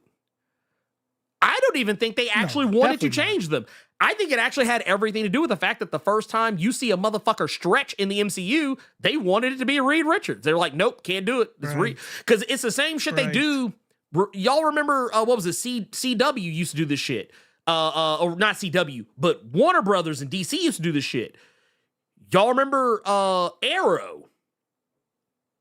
On the show Arrow, they had the Suicide Squad. Yeah. Well, when the DCEU had their Suicide Squad movie coming out, what did CW have to do? They're like, nope. Warner Bros. Like, nope, we're using the Suicide Squad. You have to get rid of your Suicide Squad. And what did they do? They killed off the entire Suicide Squad off of the show in its entirety. They're like, oh, by the way, we're using Deathstroke. Guess what? Y'all have to kill off your Deathstroke. That was why Deathstroke had to get as they say, get your ass. He got Jazzy Jeffed. Uncle Phil threw him out. The story arc that the CW gave us. Right? It was like, what a good ass fucking story arc with fucking Deathstroke. Dude, Manu Bennett was acting his ass off, and they were like, they're like, nope, that man had the entire CW on his back. Like I got it. It's fine. Look, motherfucker literally about to shit himself. He carrying that motherfucker so heavy. Yeah. And he just like, I got this motherfucker. Oh, come on. Look, literally, he is dragging Arrow to glory. Like, it's okay. Let me keep it a buck with y'all. Y'all didn't get The Flash. Y'all did not get the first season of The Flash because of Oliver Queen. You did not get it because of Stephen Amell. You got the first season of Flash because Manu Bennett willed it into existence. Absolutely. He carried it to you and he laid it at your feet. He was like, and they sacrificed him anyway. Look, that motherfucker literally, he came up the mountain with the whole CW on his back. He was just like, for you. He was like, here you go. Yeah, there you go. This is the first season of Flash. And you know what we did? You know what we did? We didn't even thank him for it. Off the mountain back down. We're like, this is CW. And you start hearing 9 Inch Nails and shit playing like, like, no, fuck that shit, dude. No, we didn't deserve him. We honestly did not deserve Crixus. Crixus deserved better than that. But all that is, oh shit, that is him. Yeah, that was Crixus. I just now. I was today years old. Hey, dude, here's the messed up part. Oh, yeah, I forgot about that. Jonathan also pointed out that I forgot that they had teased Tara Strong as Harley Quinn. She was legit in an episode of Arrow during the Suicide Squad thing. And like they didn't like really, I don't remember them actually like showing her, but you could hear her voice. Like she was like talking and shit. It was like very obviously Harley Quinn. But no, I do want to say that's why I think they did it. I think that's why they were like, no, it's kind of the same thing for the leader. I think they were like, you know what? We want the first time y'all see a motherfucker like talk to somebody with his mind, like to use telepathic powers. We want it to be either Charles Xavier or Jean Grey. Like we want, like we are. It's like they're. That's what it feels like. That's what it feels like they're doing. And maybe they're not. I don't know. But I feel like it would be really weird that that's what they focus on. Like it just it strikes me as odd. And this is kind of slick. Why? I'm more excited for James Gunn's DCU than what maybe a lot of other people are, because I'm like, dude, finally, motherfucker is letting a comic book movie be a fucking comic book movie. God damn. People think like people want to say it's about like MCU versus or Marvel versus DC and all that shit. I'm like, bro, I don't give a fuck about none of that. Like it's not Nintendo versus Sega. It's not Marvel versus DC. Just give me good shit. That's all I want. Zack Snyder's shit was not it. Wasn't it? You know, he had some hits, but it wasn't what we wanted. No. And thing is, and that's my thing. At the end of the day, when I go see a comic book movie, that's what the fuck I want to see. I want to see a fucking comic book movie. I don't care about all these fucking rubes out here that ain't used to seeing comic book shit. I think by now everybody should be used to the concept of a comic book movie by this point. We've only been doing this for decades, but I mean more specifically, we've been doing the MCU since 2008, almost 20 fucking years by this point. I feel like at this point, it should not matter. We shouldn't be sitting here pretending like, oh, what if they don't get it? Talking tree, talking raccoon, alligator Loki. Need I say more? Thank you. Need I say more? Yep. But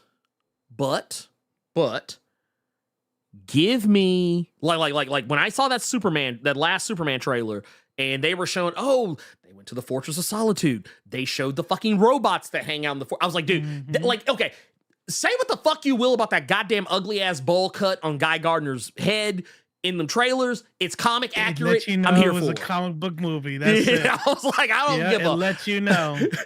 I was like, give me, like, I'm literally right here. I'm like, put it right in there. Yeah. Burns so good. And why not? Why does everybody have to look cool anyway? You know what I mean? Like, give me some people without style. You can't tell me everybody has a fresh ass cut all the time. There's got to be some people without style as superheroes. Right? No. Like, and also, man. When I'm look, I don't know if anybody else is this way. This is how I am. I'm a weirdo. But when you tell me that I'm going to get to see a comic book movie, like if you look at like okay, actually, I don't even have to pretend. Let's travel back in time to like a younger Blerd Without Fear. Mm-hmm. When I found out that they were making a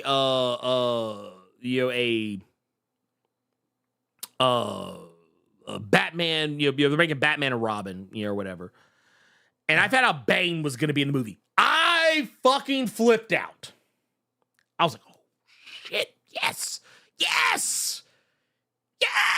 Oh, you talking about for the second Batman movie in the trilogy? Oh no! I'm talking about Batman and Robin. I'm talking about like that bullshit with poison. Yeah. Like, yeah. Holy, holy. What do you say? Holy rusted metal. Holy manhole. Yeah. Oh, holy rusted metal, Batman. Holy rusted. I'm like, get the fuck out of my face with that shit. Look, let me keep it a buck. Was that movie comic book accurate? In a lot of respects, it was. But like, kinda, yeah. But when it came down to like the portrayal of Bane, do y'all know how disappointed I was in that theater, knowing like I literally had just read Nightfall. I literally just read Nightfall. So the idea of who Bane was fresh in my head. So when I got a not comic book accurate Bane, like even as a kid, I walked out that movie theater upset. I mean, I'm surprised you didn't walk out because of the way they portrayed Batman. Honestly, okay, so there are 3 characters that are Batman villains that are at the top of the heap for me. Top of the heap. You like they cannot be touched. Like they will always be like they'll always be it for me. And it's going to largely it's always going to come down to Mr. Freeze. Then you got Two-Face. Honestly, Mr. Freeze and Two-Face are kind of like neck and neck for me. Like practically neck and fucking neck. And then like, when you get to like that third character, Bane is just right in there with it. So I'm always going to be excited for something like that. Yeah, that I saw a character assassination on that screen when I was watching Batman and Robin, because I was like, dude, first off, I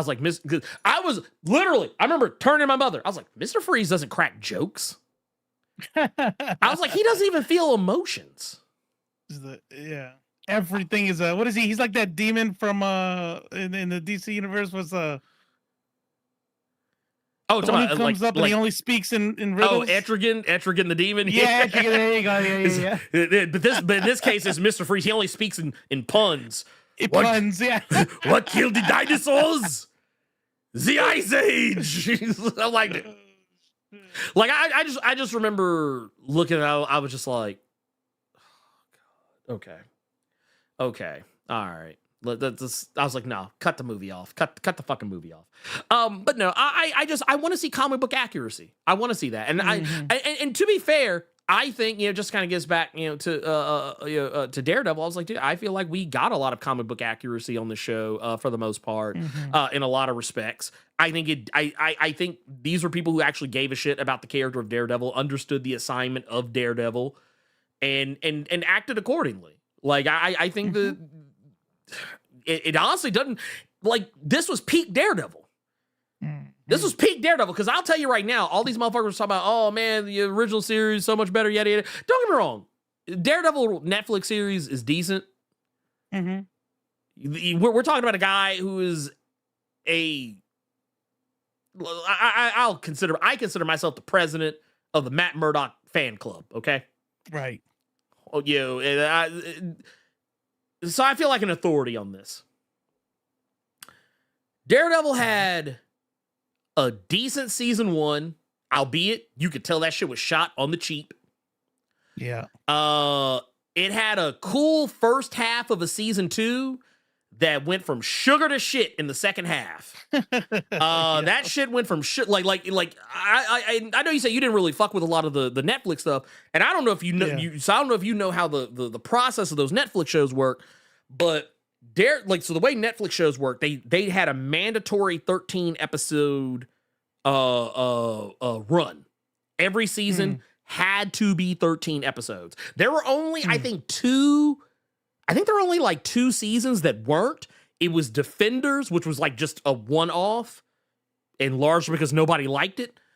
And then I think the second Iron Fist season was not long. I think it was like 10 episodes.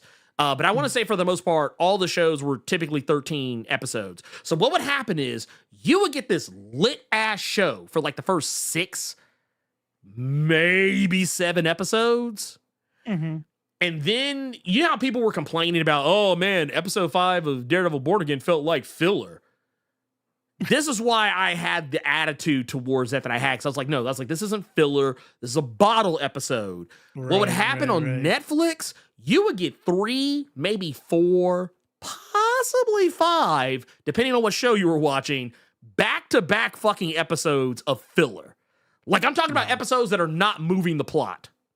They're not moving, like they are literally like it's like it's almost like someone like you ever like are driving somewhere and there's always that one person like they're driving through a neighborhood, they don't know where the fuck they are, they're just meandering, so they'll stop their car like at a stop, but they're not actually like going anywhere. They're not parked all the way to the curb, but they're just parked in the lane where normal traffic goes. And like, oh, I'm just gonna sit here because nobody's coming. That's what it felt like. Like you pulled up behind that motherfucker. That's what the Netflix shows felt like. When you got to like episode 6 or 7, it was like, okay, well, like I'm not gonna hold you. A lot of times you could usually, and I actually tried this shit once. After that 6th or 7th episode, man, just go and skip to episode like 11 or 12. Just go and skip to episode 11 or 12. And I might have not known why it was happening. That's probably why I kept falling off, because I was like, this is not capturing me. And when we talk about, look, maybe I didn't watch them, but I was every episode that ended in this Daredevil, I was like, can't wait for next week. Like, this shit was money. You know, maybe the other ones were good. Maybe I got to give it a chance. But I sure shit wasn't doing that, you know, back in the Netflix days. Like, no, I can't wait for the next episode, you know? Well, I mean, because I'll be honest with you, the best season of Daredevil on Netflix was season 3. Which is, that was maybe the best season. Just start with there. I just, like, forget the setup. Yeah, I mean, honestly, I'm not gonna bullshit you. I actually think you could start with season 3 and be perfectly okay. Maybe do like a Netflix, not Netflix, a YouTube season 1, you know, summary, like primer, summary. Yeah. I get it. You know, because like it got dumb because in like season 1 was really good. It was kind of more noir style. It had more of the Frank Miller vibes. But like he doesn't become Daredevil till the very last episode of the first season. Like he is Daredevil, but like he's not wearing the suit. He's like he runs around with like the black Under Armour shirt and some combat pants and like a little black headband. He runs around in that shit for the majority of the like I would say 99.9% of the first season, which is fine. I don't have a problem with that. But because it's comic accurate. But like by the time you get to the second season, it's like, okay, cool. All this Punisher shit is awesome. But then when they start fucking with that hand shit, I was like, okay, that's getting dumb. It's getting dumb right now. I don't like this shit. And then when they finally got to the end of the, because you get to that last 2 or 3 episodes and everything gets good again, I was like, okay, finally we're back on track. And then season 3 is just good from start to finish. But okay. And Defenders, I agree with the Elite X1. Defenders was a very difficult watch. I didn't hear a lot of great things about it. That's for sure. No. Yeah. It was. I think it's always going to be rough for me because of just and that's why I'm kind of surprised I liked this Daredevil as much as I did. Is, you know, and Penguin for that matter, is I typically, you know, for my comic book reading, am not a huge fan of the street level stuff. I like, I like shit like Thor. I like shit like Secret Wars. Like I like shit like that. Spider-Man was cool because he had powers and shit. You know what I mean? So he's relatable or whatever. But like watching people who are like kind of strong or kind of bulletproof is just like, man, not that bad stories. Maybe I missed out on a lot of great stories, but it didn't capture me. I will say this: Luke Cage and Jessica Jones felt like they could be shot on the cheap because they don't have dazzling powers. So, like, a lot of their power was just them, like, oh, Luke Cage walks up to a door that's locked. True. Like, not even rip it off. Like, they would do this thing. Yeah. He would just put his hand on the lock and just twist it, and they would play like a sound effect, and like you'd be like, okay, cool. Doors open. Like, you don't even have to do anything for that. But I do agree with Lead X1 here. We said like Daredevil season 1 did the same thing with the costume that so many 90s and early 2000s movies did with comic movies. And for those who don't know what he's talking about, the perfect example of this is the Thomas Jane, I think it was 2004, Punisher movie. That motherfucker does not become the Punisher till the end of the movie. Oh, right. So he just sits there in normal clothing, working up to it, and then you get that end shot. And then they do the thing where like, oh, he actually, like, so basically what happens is the first act of the movie, they do the whole thing where like, oh, okay, his family gets killed off. Second act of the movie, he's just kind of figuring his shit out. And then the third act, he actually puts the skull on. And then they do that thing that all superhero movies did at the end where like, I fought back against the bad guys, and now I'll be the one who keeps the darkness at bay. I'm the last line of defense. I am the Punisher. And they go, and that's right when he turned around and you see the skull on his shirt. That was the first time you had to see the skull on his shirt. That was it. 30, not even 4 seconds. Boom, credits. Like, yeah, right. Yeah. Can you imagine watching a whole ass movie and you don't see Batman in his Batman suit, but for the last 5 seconds? Dude, I would fucking walk out the theater. I'd be like, no, fuck this shit. But no, and the thing is, I'm not saying that every movie did it, but I'm saying a lot of movies fucking did it. A lot of, like, okay, most of the movies had that monologue at the end. A lot of them had that fucking monologue. But there were quite a few of them where, like, that's why I liked Punisher Warzone so much. Because I was like, dude, thank you. He's the Punisher the whole movie. He's the Punisher the whole movie. And he is unrelenting. He, like, I thought Ray Stevens, he was a fucking force of nature. In that movie. I was like, dude, he is so good because he actually embodied Frank Castle. Like, I thought he was like, I like John Bernthal, don't get me wrong, but I thought, I thought, old boy that did it, I thought he was way better. I thought he was way better. Yeah, but a lot of them did it. A lot of them fucking did it. A lot of them. Joshua says, so you never read the story where Kingpin put a tracker on Spider-Man and in real life a judge read it and came up with the idea for the ankle bracelet. Is that for real? Wait, what's happening? Wild, if is that real? John Stewart said that there was a judge who read an issue where Kingpin puts a tracker on Spider-Man, and that's where the idea for the ankle bracelet came from. I can believe that. That like, because fact is, because here's the thing. So much of the shit that we have nowadays is largely based on some science fiction. I'm just gonna choose to believe it. Yeah, it just is what it is. But no, a lot of the X-Men Apocalypse, they sure as shit did that shit in X-Men Apocalypse. I mean, to be fair, it was the younger team. But and here's the fucked up part: those costumes look cold. And where were they in Dark Phoenix? Gone. But yeah, that's how they used to do that shit back in the day. Motherfuckers didn't have costumes. It's like, oh, you just put the costume on at the end of the movie. And then they'll play like some Fuel or Disturbed or Drowning Pool song. Diamond Jesus over here. Drowning Pool Step Up starts playing. Because that's what because I still remember going to see Daredevil, the Ben Affleck one in theaters. And that's kind of where I realized that that's what they do. Mm-hmm. Because, like, to be fair, Daredevil has on the costume pretty much from beginning to end. But when the movie's over, he does the monologue. He's like da da da da da blah blah blah blah blah. Right. They need a protector, or they need a silent guardian, a protector, a guardian devil. That's every single writing team. Every single writing team, every single studio who's out there being like, we're going to make part 17. We're going to make so much money. Nope. Nobody wanted it to. Dude, you just made me think about something. Have you watched The Studio yet? No. You need to watch The Studio. That's just fucking hilarious. Because show or a movie? It's a show. It's a show that's on Apple TV with like Seth Rogen and whatnot. But dude, there's a part where they're like, it's kind of what you were talking about. Like, it's like, hey, here's what we're gonna do.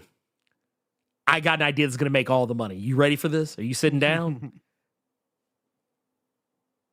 Kool-Aid. Like Kool-Aid? Yeah. They got the damn Barbie movie. They're gonna watch a movie about a damn Barbie doll.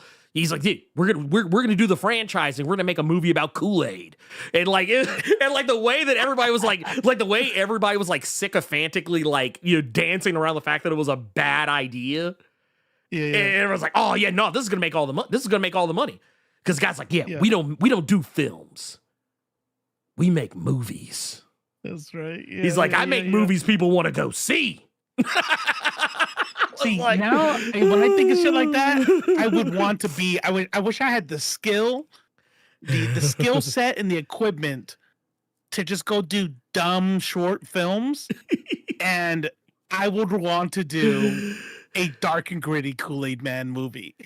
Okay, so that's okay. I don't even want to say anything else about it because I actually want you to watch the first episode. Okay. Yeah. Because it's fucking like I'm not gonna lie. So I'm gonna tell on myself a little bit. I'm gonna tell on my wife a little bit too. Like she thought The Studio was funny, but she wasn't laughing out loud, like gut busting laughing the way I was. Yeah. Because she's not like a like it's not. I don't want to try and make it sound like she doesn't get film. No, she gets film. Right. But like I'm a fucking film nerd. I'm a film nerd, dyed in the wool. Like I'm that motherfucker who goes on IMDb and looks up trivia about the movies and TV shows that I watch because I love knowing more. Yeah. I love looking up interviews and behind the scenes stuff because I love knowing more about what was going on. So all the stuff that's going on in the studio, all the behind the scenes talk, all the little nods and jabs at actual Hollywood practices, I was fucking falling the fuck off my couch laughing at this shit because it was it was so like I'm that motherfucker. When I get out of the movie theater, I have immediately when I'm on my phone, I'm not talking to anybody, I'm not texting anybody. I am literally going to IMDb and being like, ooh, what's the trivia say on this? That's right. Ooh, and then lean over to my wife and be like, hey, did you know in that one scene where the you're like, oh, that's cool. That's cool, honey. That's great. That's great. That's really awesome. Yeah. But no, I highly recommend it. If anyone is like, if you're the least bit a film fan, also I love the fact that it's all shot kind of the same way that TV show Adolescence was, where everything is like, it's all like continuous shot. Like the camera's just following everybody, and like it's not like, oh hey, we're gonna cut to this shot. No. The camera's just gonna follow along. And I saw a scene in that with the how they did the I haven't even seen the episode, but there's an episode where he's I guess at school and he jumps out the window and runs away. Yes, and the camera still went with that, and they showed how they did it. There was a dude outside the thing that the guy runs to the classroom, hands off the camera. The other guy picks up the camera, starts running with the kid. I'm like, wow, that's pretty neat. That's pretty neat. I want to make movies, man. See, that's the thing. That's the type of shit I love. Like, because I did the shit when the Marvels came. I was like, dude, I looked up. I was like, how did they film the fight scenes where they're switching places? And when I looked it up and found out how they did it, I was like, dude, that's so fucking cool. And so I'm that asshole walking out of the theater like, hey, babe, did you know how they filmed that fight scene? So basically what they did is that they filmed each actress doing the entire scene. So it was like, so Brie Larson had to film all of Tiana Paris's parts as well as Iman Vellani's parts, and then they had to film her parts and their part. I said, so everybody did everything 3 times so they could do it. Yeah. And my wife just looked at me like, that's nice. Wow. I'm like, she's like, yeah, that's crazy. Can you tell they're not in the same room? Yeah. She was actually cast later, and they had to like. It's just not even real. It's not they actually had to. And my wife hits me with the, wow, that's crazy. wait, is that y'all when I bring up the grenades don't explode like that? It's like, okay, man, I don't fucking care. I'm like, that's just wild. But no, I love shit like that. But honestly, because I know how much you're kind of a film nerd too. I think you should watch the studio. I think you're gonna like it. Yeah, definitely. I think you will appreciate it the way that I appreciate it. Yeah. But my thing is like always trying to find symbolism and everything, and like I love people, their use of colors. I love like when there's messaging and camera. I remember I watched this one short thing where it was like where you were watching how Quentin Tarantino does camera levels to show like the emotion. Yes. So like if the person is feeling like dominant or confident, it's high. But whenever they were like getting talked down to or they were scared, they're shot from a down up. Low. And I was like, now I'm like looking at all this shit and like, I'm like, shit, 5 years ago, or 10 years ago, I might have not seen, noticed the blood splatter. I would have been like, cool. He made the blood stain. But like now I'm like, nah, see how it's angled down, and then it's like this, like she's gonna get shot in the head, and then my son is always like, maybe I don't just making up shit now. But no, I'm just saying. Wait a minute. Wait, Jessica said your wife pulled my husband does to me. Look, hey. Look, you're taking a nerd. I've come to accept it. I've come to accept it. I do want to say, Stewart. I think Jon Stewart is the biggest hater of them. He's like, no. This is the 3rd time. I saw you the first 2 times, Jon Stewart. I just didn't acknowledge you. Okay. I will real quick. I do want to touch on these real quick. So we got one here for Speedy Moondust says, with the $2 says, I'm still pissed Netflix canceled Mindhunter. So Netflix has a nasty habit. And it's a habit that Sci-Fi Channel and a few other channels have that it's not a practice I'm fond of. And the thing is, and Netflix probably more so because they kind of function on this metric of they don't care how many people are watching the show. Fuck that. Right. They don't care about that. What they care about are people talking about it online, because that's why the Marvel Netflix shit fell off a cliff the way it did. It wasn't because people were watching it. People were watching it. And I remember every fucking time a new show came out, back when Twitter was decent, or I won't say decent, but not the cesspool that it is now. I remember that shit was always trending. Everybody was talking about it. It was on the lips and hearts of every single person, any and everywhere. However, the weekend after because they would drop all episodes at once, the weekend after the show came out, nobody kept talking about it. Because something else had come out, or people had moved on to something else. And that's how Netflix judges success. They're like, oh, are people still talking? Like Adolescence, even though technically I don't know how you can market something like Adolescence, but motherfuckers are still talking about Adolescence. Like, where's Adolescence on again? Netflix. Oh, it is Netflix. Okay. Yeah, that one's on Netflix, to my understanding. But the thing is, people are still talking about it because of how controversial it is. What was that one show about the girl that whoever that retired her own jersey? What was that show? Was it 13 Reasons Why or whatever? Oh, retired jersey. I'm like, sports show, huh? I don't really watch a lot of sports shows. Well, it's a... No, 13 Reasons, yeah. Well, it's like, did that show really need a second season? Did it? Did it really need one? But did it follow like somebody else? I think it followed somebody else. But the thing is, the reason why it got a second season is because motherfuckers were talking about that show well after the show was over. That was why. And that's what they look for. That's what they care about. That's kind of wild. Like, yeah, who's gonna do it today? Who's gonna do it this season? Like, but that's what they care about. That is what they care about. They want shit trending for weeks, maybe even months on end. That's why some of your favorite shows on Netflix get canceled.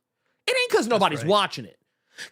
And I think, and honestly, I actually think all streaming services should have to reveal their numbers. I think everyone should have to reveal their numbers because the shit with the Acolyte, because everybody's like, oh, see, nobody was watching it. But then later on, like months after the show's already been canceled, the numbers got out, and then people realized, wait a minute, people were watching the show. Like, yeah, it had a little bit of a fall off, but it wasn't so big a fall off that it warranted canceling.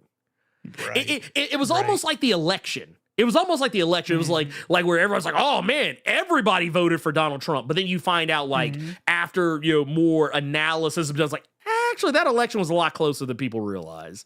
Not only that, the fact that his performance in 2020, it's about the same. It's the same. Gain. It was about the same. It was, anyways. Yeah. But that was, I didn't want to go down the path. That was just my way of just kind of like, showcase how like, man, we don't know shit until we actually see shit. Right. And that just happened was fucking Kraven the Hunter. You know what I mean? Kraven the Hunter was flopped in the things, but it became talked about, like how bad it was, and nobody liked it. That when they dropped that shit on Netflix, that shit was trending. Oh, Madam Web did the same thing because people talked about how bad Madam Web was. Everybody rushed to go watch it when they and that's the thing. That's why some of these. Whenever you hear about these movies that come out that bomb hard and then they just wind up on VOD inside of 3 weeks, that's why they do that shit. Because they know that you've heard enough bad shit about it, you're going to be curious, you're going to go watch it, and because you've been disarmed, you're going to go in thinking like, oh man, everybody says the worst thing ever, you're going to watch it and then be like, I wasn't as bad as I thought it was going to be. And that's how it was with Kraven. But you know what I'm saying? That's not how it's going to be with Madam Web. I mean, you might go into Madam Web and be like, man, this is a fine movie. I actually think Madam Web is a worse movie than Kraven, but that's just me. Madam Web felt insulting. Yeah. Madam Web was I thought Madam Web was absolutely positively insulting as a movie because it pitched itself as Twitch. Twitch is not on your screen. Sometimes that happens. It's a Streamlabs thing. Yeah, sometimes it doesn't go up. Sometimes it does, sometimes it doesn't. But real quick, I do want to say the thing I was talking about earlier about how like the characters don't become the characters to the end of the movie. Madam Web does that shit. Like in the trailers, they were showing, here's all the different characters in their costumes. The motherfuckers never put those costumes on the entire movie. That when you see them in those costumes, it's a fucking vision.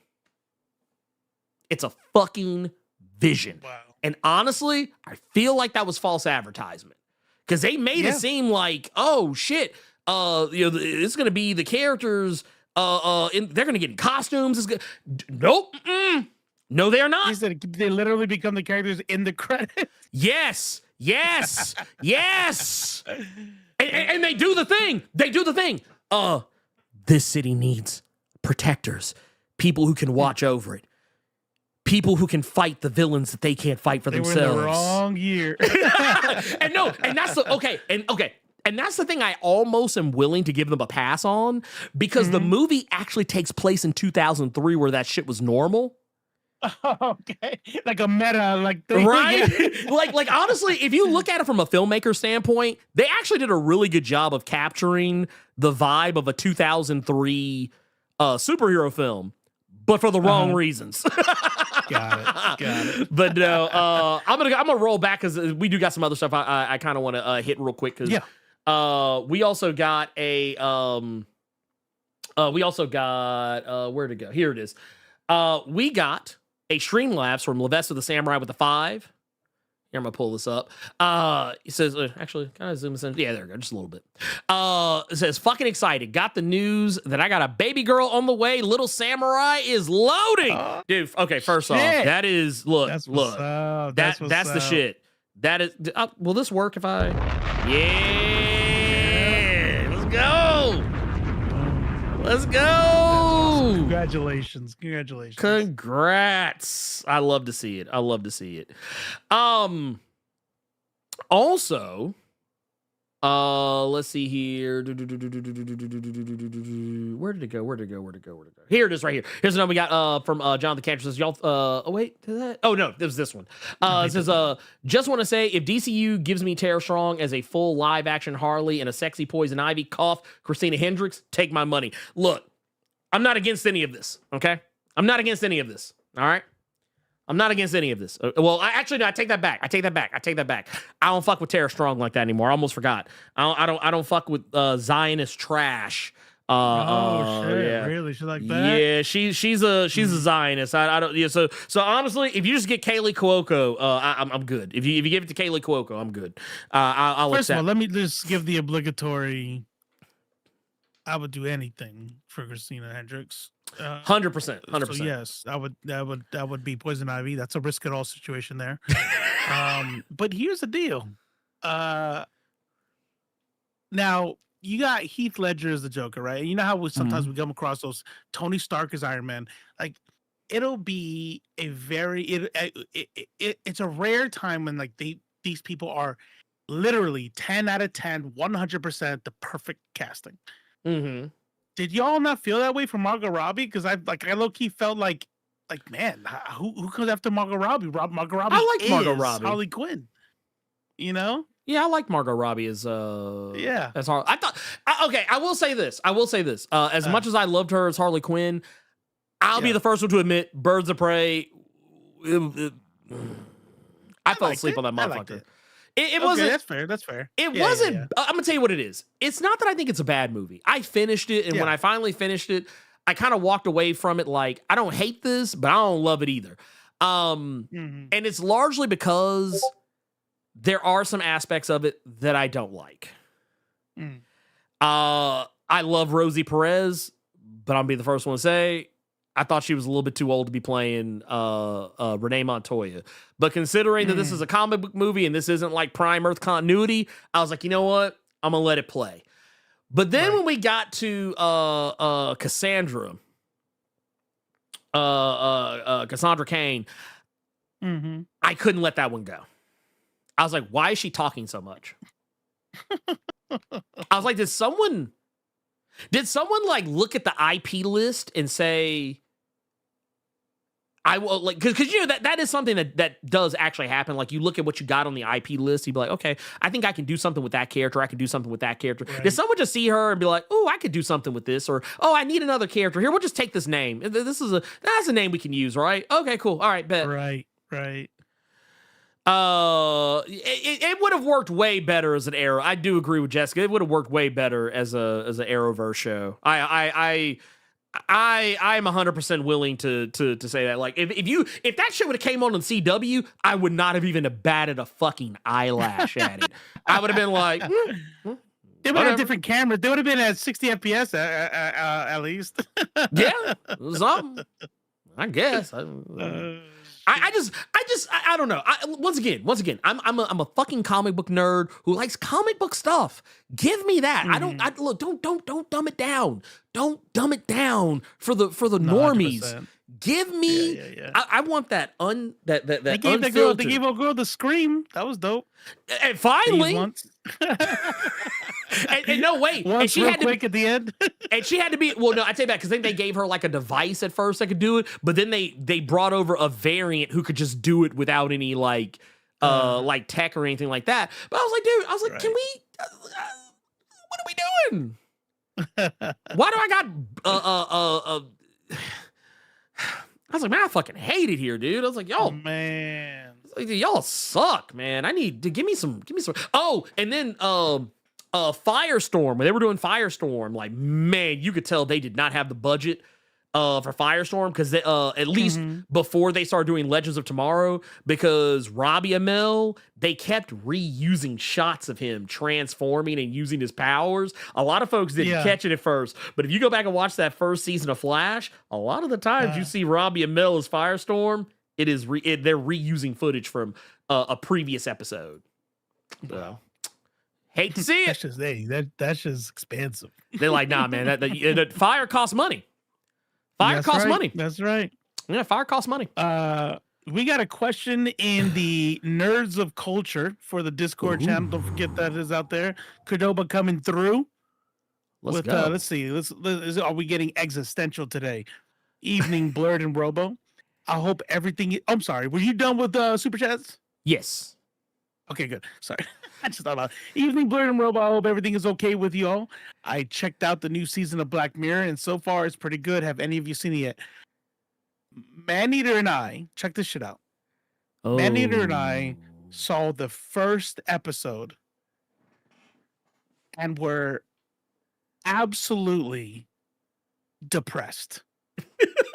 Like, we ended that episode and it was like, you had the regular anxiety throughout the whole thing, but it was like, at the end of it, we both look at each other like, we need to, like, can we put on some, like, cartoon, put on Bob's Burgers or something? Because I'm fucking, I am hurting. Yeah, it's because Cypher did. Hey, what's up? Me and Kat and I were like, I love you. Yeah, yeah, for real. I held Maneater a little tighter that day. You're like, just stay close to me. Stay close to me. Like, did you do like the what was that show, Intervention, where they had the guy like do the super ugly cry? His son was like, I still love you. And then it was like, was it like that? Was not quite. It was more of like a darkness. Like, there was no crying. It was just kind of like everything. You know, if this had been in the movies, it would have been one of those ones where the credits come up and everybody in the theater like gets up all slowly and fuck. Man, yeah. Lord have mercy. Make sure to check that out. Check out Black Mirror. We started Righteous Gemstones, great season 1. Oh, really, shit! Really I didn't know y'all hadn't watched that. No, just started. I just started season 4. It's so good. Yeah, it really is. I asked my mom to watch it, and she said no, thanks, not gonna. And I'm like, I already know my mom, and I'm like, listen, John Goodman actually plays like a sincere pastor. This is not. Yeah, he's legit. Yeah. So she's like, all right, because she like, and I don't blame her too, because I thought it was all gonna be just a spoof on Christianity. And I was like, I don't know how that's just gonna play. Most people are Christians. But yeah, then I watched them like, oh, okay, I see it. They're doing like the like good cop, bad cop, like not everybody's like that. And so it's like, oh, there's a lot of good shit on TV. Oh, that's what I was gonna bring up. Apple, right? Because we're talking about how like Netflix just takes shit off because it doesn't play immediately. Oh yeah. And then how, remember we talked about Apple, and I actually looked into it. We said, how does Apple keep coming out with these bangers, yet they're bangers that people don't really watch and they stay on, right? Nobody fucking heard about Succession in season 1. Nobody heard about Severance season 1.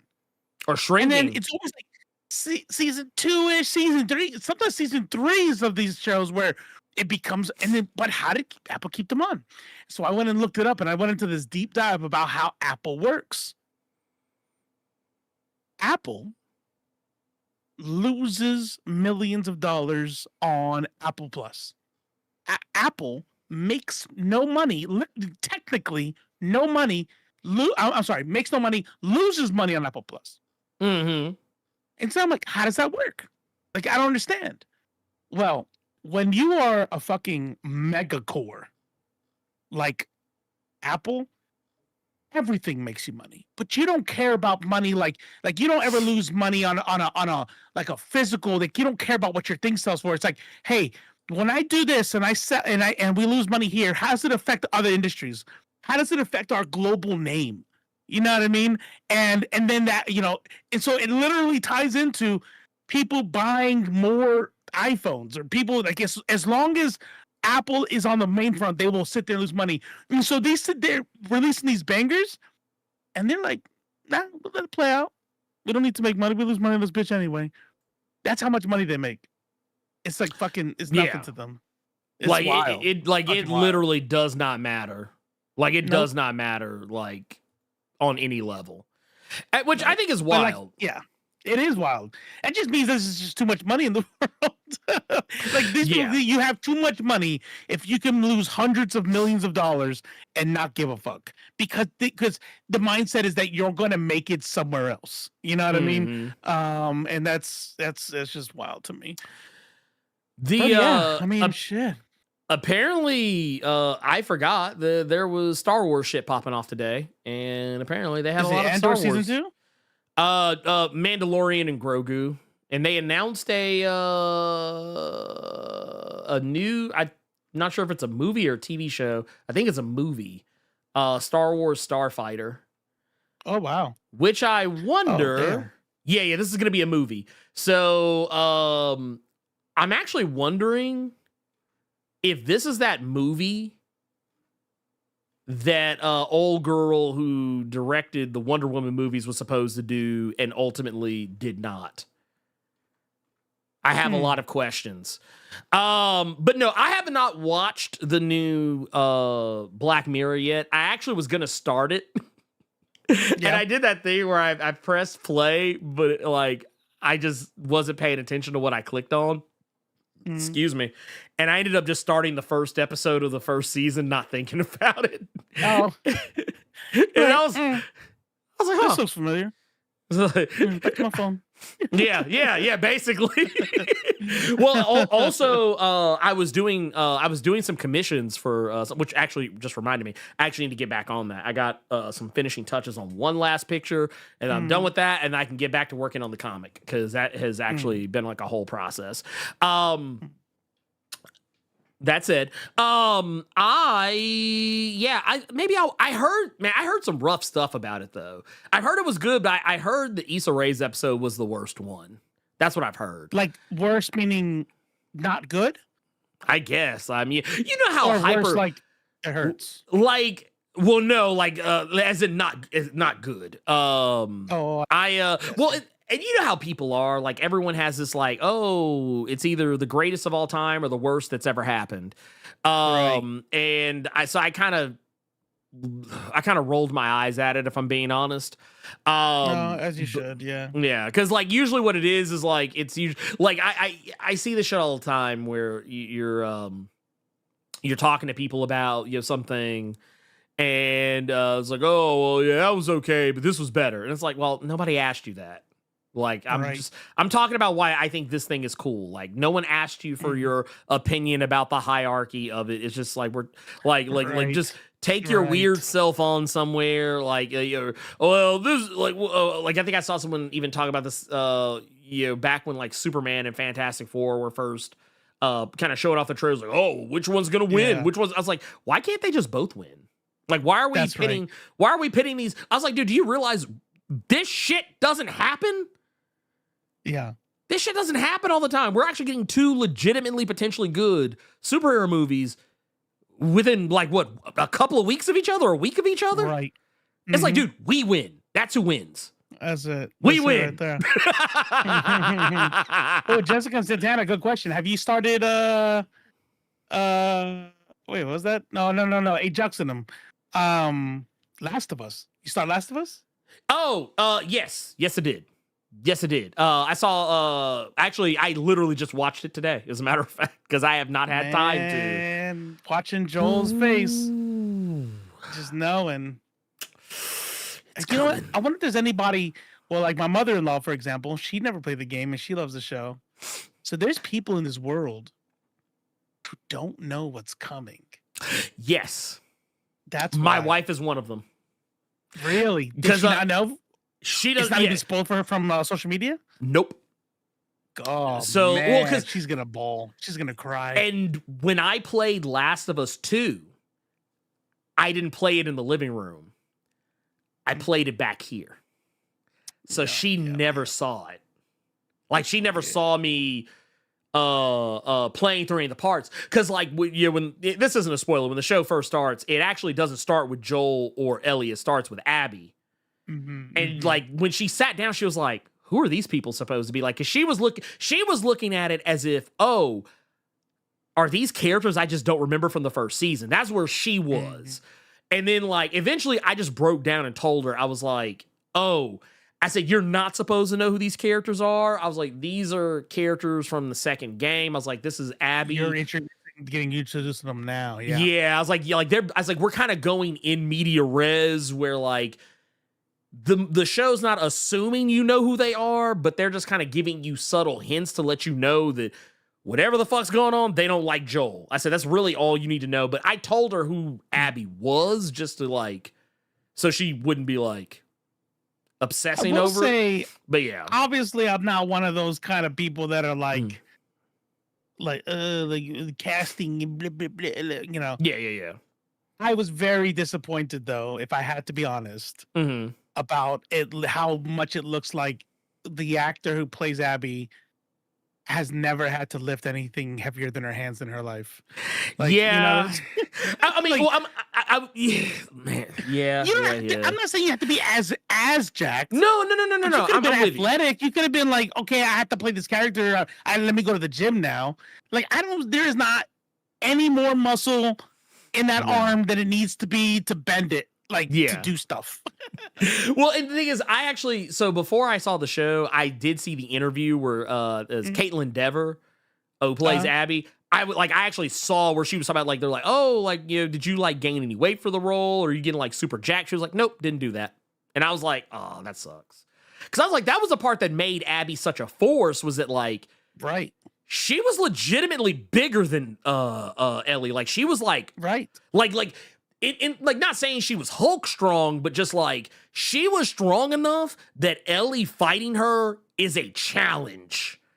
Because like she is that fucking jacked. And I was like, dude, that would have been so cool. And I get why. But it also spoke to her personality too. Like that's how angry she was. Right. She was so angry that she's gonna break gender norms.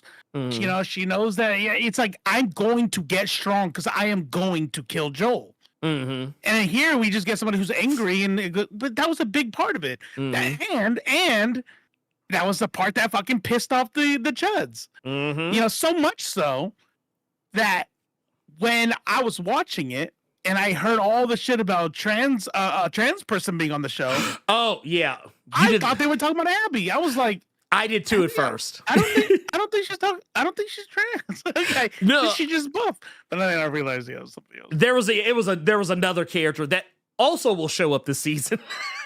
But no, I remember when I first played the game going into it, I thought just like you, I thought Abby was the trans character. So I just came in fully prepared to eventually get some, explanation later on.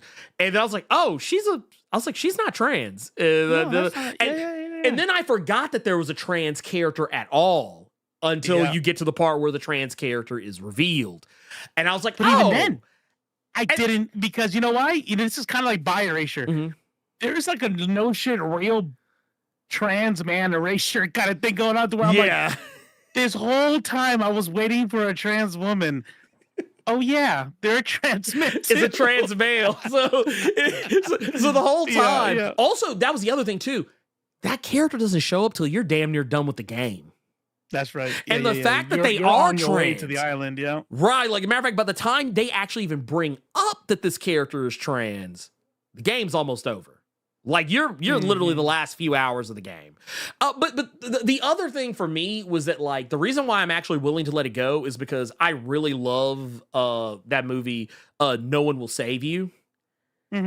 And Caitlin Dever went through a lot in that movie fighting fucking aliens. So I was like, you know what? I was like, she fucked up a whole alien invasion. So, I mean, it's whatever. Yeah, and that was the kind of thing, too. I said, I wanted to make sure that nobody misunderstood me. I'm like, I'm not trying to say nothing like I'm sure she's going to kill it.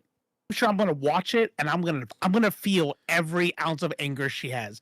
I think she's gonna be amazing. Yes. I just wanted her to have even a little bit of muscle. It's woke. Yeah. Shit, actually, the kind of the opposite. Yeah, it's kind of the opposite. There's a part of me that I'm like, did you not make her buff so you didn't piss off the wrong people? That's what it was. Well, I see you, dude, cowards. And I want to say it was Black Girl Nerds that did this. They actually had a conversation with Caitlin Dever, who, I'm not gonna lie, when I was watching the interview, Caitlin Dever looked so checked out. She must have been on like interview 40 out of like 100 by this point. But like answering the same question. Yeah, same over and over again. But like there was a point where like I think she got asked if like she knew anything about the online discourse or yada yada yada. And you can just see the look on her face. She was just like like you can see the like if you could hear her thoughts, it would probably be like yep. Like she may as well have said that. Yeah. But yeah, no. I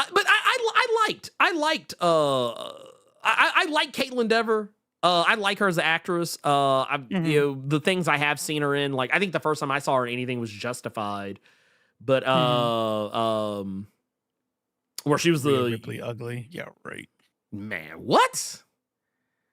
Yeah, there's a person saying Rhea Ripley's ugly. Yeah, I saw that shit. Yeah, because they were talking about I think that was when they were trying to do the whole thing comparing like sexuality, like and attractiveness in video games. Right. I was like, dude, first off, anyone that thinks Rhea Ripley is not attractive, I mean, that's your preference, but yeah. You can't tell me that she's not okay. Take her face out of the equation. She's a beautiful woman.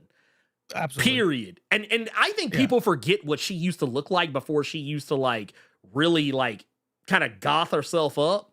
But like she's always been attractive. So I'm not saying she's not now.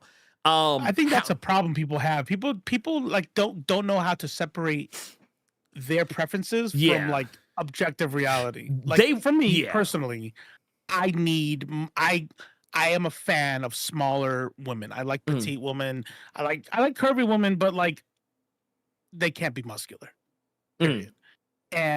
But I can look at a muscular woman, and even though that's not for me, I can recognize, man, if you're into muscular women, you're gonna like this one because she's hot. You know what I mean? Same thing. Like tall woman. Like I'm not gonna date a 7-foot woman, but there's 7-foot women who would be obviously objectively attractive. So it's like, you know, like I think people just don't know how to separate that in their heads. Well, and I'll also say this: when it comes down to it, you know, ultimately, for me, when it comes to like people like Rhea Ripley, like I'm like, look, man, she a baddie. Let's let's stop bullshitting.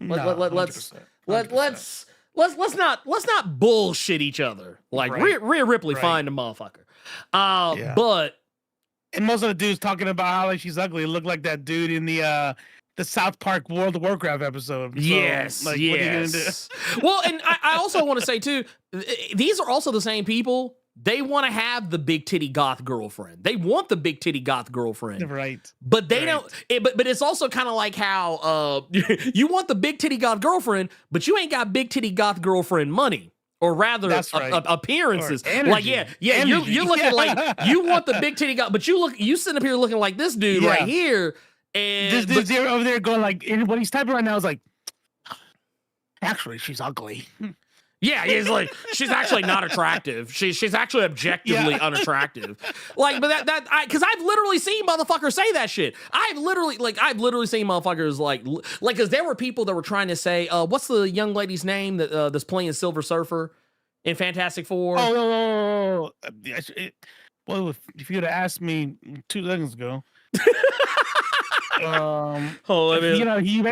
Yeah. I'm just looking up Ozark. I'm looking up Ozark. Literally. Julia Garner. That's right. So here's the thing. I saw people trying to say that like Julia Garner, she's not hot enough to be a female silver. Surfer. First of all, let's. Why does a Silver Surfer have to be hot? Right. I was gonna say, look, I'm not gonna sit up here and say that like she's like super fine or nothing, but I mean, she ain't unattractive. No, she's pretty. She's Yeah, pretty. like she's, yeah. like people are just weird, especially chuds. I just do not understand the idea of if I don't want to masturbate to it, then I don't want them cast. Yeah, she like who gives a fuck who you think is hot? Like here's the thing, like right here, like okay, is she like super duper mega ultra baddie? Like she's a pretty girl, and she's supposed to be white trash there anyway. Right. So. Like I was gonna say, like she's not supposed to be like, and that's what someone else I was trying to say to somebody else. They were like, "Oh, I just wish I hate her." I was like, okay, I've only ever seen her in like Ozark and like maybe 2 other movies. Yeah, I don't have a huge body of work to like judge her on, but I will just say that like. I might dislike a character she plays, but I don't think she is like I'm like the way they were talking about like she was like like the worst actress ever in the history. I was like, I was like, let's calm down, y'all. Let's calm down. It's not that serious. Y'all are making it very parasocial. Yeah. And I was like, you're making it very parasocial. Look, let's be real. Let's be real. Yeah. It doesn't matter who they cast. No. It doesn't matter who they cast because it's a Silver Surfer. They're gender bending the Silver Surfer. Whoever it was going to be ugly, can't act, worst person in the world. Try to dig up anything they can on them. They're gonna get a criminal report. You know, like it doesn't matter. You are playing somebody who pisses me off, and now I hate you. That's their energy. Yeah, no, that because look, I gotta keep it. I gotta keep it a buck with you. At the end of the day, I would rather look at silver cheeks and silver titties. Somebody said she looked like a young Justin Timberlake. Wow. Then looking at somebody's silver Ken doll, not dong. I mean, she does. She does look like especially in that scene there, the top ramen hair. Oh, yeah. No, 100%. Like, look. She looks like she's about to say... says, how men see women is weird to me. You know what's funny? I've thought about that, actually. I've actually thought about that. Because Maneater sits there and she's like, oh, like, yeah, I have a crush on him. I have a crush on him. And I'm looking at these dudes, and it is very interesting. Like, and I'm talking about straight up, like, straight dudes. Like, you know, we could look at another guy and go, that dude would make me feel insecure if he was around. Yeah. That dude, I wouldn't want my wife to meet because I feel bad about myself now, right? Type shit. Shit. So it's like, when I see who she finds attractive, now if they remind me of me, I'm like, okay, I get it. Yeah, attractive dude. But then there's some ones where I'm like, what? What? And then I realize is that the way some people, and I don't even know if it's even gender based. It's just that there are certain people who like have there's certain qualities to people that are like. That make them more or less attractive based off of whatever, you know? And like, I think about the way that like a woman could be attractive.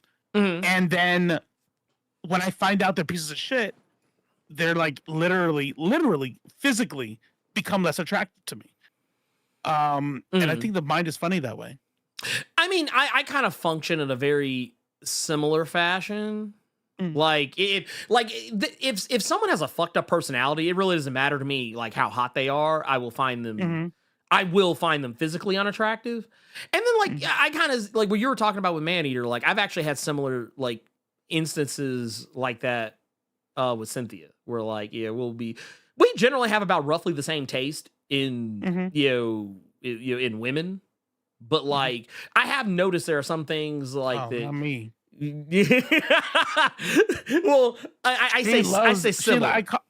I call them Justin Timberlake lesbians, where they're like, I always call them that back when Justin Timberlake had like tried to be like sharp, you know what I mean? Yeah. Not just Timberlake. I'm sorry. Who's the guy? Despacito. The white kid that everybody used to hate. Like, you know, I mean, he sang Despacito. Somebody's gonna say it in chat. Justin Bieber? Not Justin Bieber, but the other dude that everybody like fucking hates to Was that Carter Kid or whatever or some shit or? No. Anyways, man, that was gonna bother me. I'm gonna keep looking this up after I'm done talking. But Charlie Sheen, Alan. I mean, as far as I'm concerned, I think like Pretty Boy. Yeah. Go ahead. huh? Yeah, I just Go ahead. I think that like because I like a lot of different types of women. I like a lot of different types of women. There's no like there's no real like there's very little limit to it. Like I like tall women on I'm not good. Did I say Justin Bieber? I said Justin Timberlake, right? You said Justin Timberlake. Yeah, Justin Bieber. Yeah, I said That's what I was Justin talking Bieber. And then my brain heard Justin Timberlake still. Oh, I'm tired.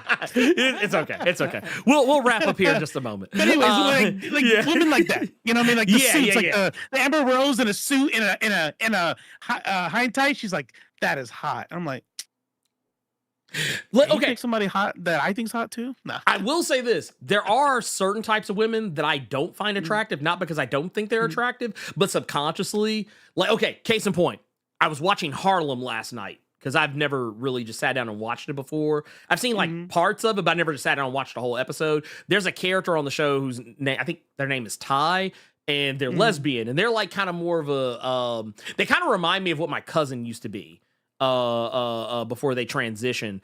They're like, more masculine presenting. Yeah, more masculine. Actually, you know what? That's it right there. Yes. Which, here's the fucked up part about that. I don't find mask presenting women unattractive, but because I know they're not interested in me, in my mind, I just don't pay them any attention because I'm like, well, I know they're not interested in me, so why the fuck am I, sitting here, thirsting after them? That's kind of where my mind is like, well, I can't have this, so why am I like we can have anybody that we right. I feel you though. No, just the brain is weird. That's just how my brain works. So like not like I said, I have been attracted to more than my fair share of mask presenting women, but or women that just carry themselves in a different way. But Ruby Rose is a good example of that, where like I could definitely use my eyeballs to go, wow, she's very attractive. But when Ruby Rose is in the high and tight, looking sharp in a suit,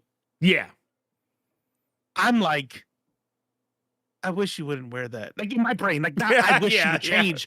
The person change. I'm saying like she is less attractive to me when she's presenting his mask. You know what I mean? 100%. Like, 100%.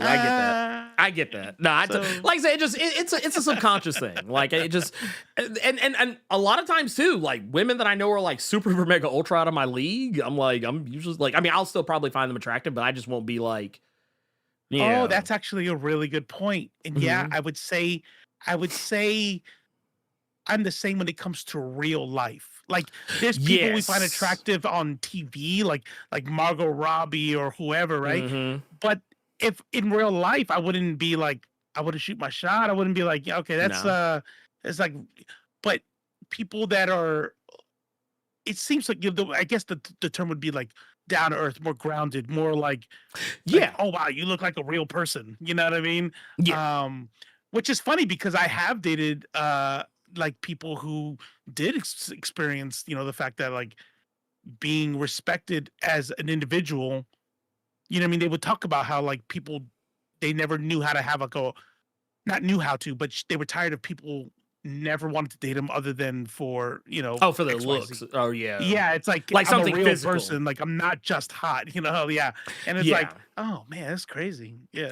Those people exist. I don't know how we got on this, but honestly, you know what? It was, it plays. It plays. Yeah. I will say though, that,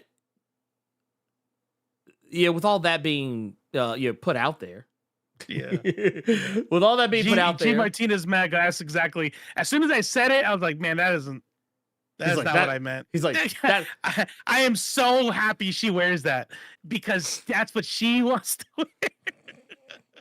It's like, oh, see, and that's. I was kind of thinking like with the way I like, even though I kind of I kind of picked that up too. But I was like, the way I heard it in my head was all kind of more like a, oh man. That's kind of how, because that's how it would be like for me. I'm just like, oh man, okay. Because you're experiencing these people like in scenes, in pictures, in a, you know what I mean? Right. So I imagine like flipping through a book or going through Instagram and you're like, gosh, she is bad. And then I go to the next picture and she's wearing the suit, like in her mask form. And I'm like, oh, all right, skip. Next picture. You know, it's like Dragon Ball Z. It's like, hey, look, Frieza's a bad motherfucker, but I mean, you know, Right. A couple of them forms ain't exactly hitting. You know, they're kind of weird looking. Nick, call me when you get to your third form. Call me when you get to your third form. Yep. That's funny. Jessica says, I have a thing for guys that are nerdy and tall. Sometimes I like tall and athletic. Can I marry a guy who's 5'9" and nerdy with glasses in the Air Force? I'm complete opposite of his type. That's okay.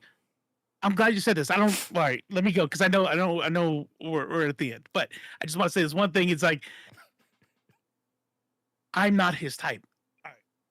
I think this is the difference, and this is the problem with objectification in general.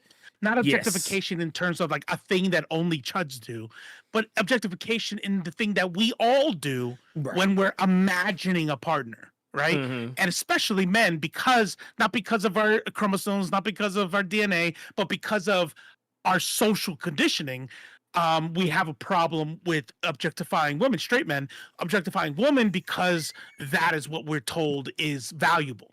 And so when we sit there and we end up marrying somebody who isn't our type, what it is the like, it's reality meeting that conditioned behavior. Yes. It's reality saying, hey, people are more than their titties. You know what I mean? Right. People, you think that's what you want. You think that's your type, but you know what your real type is?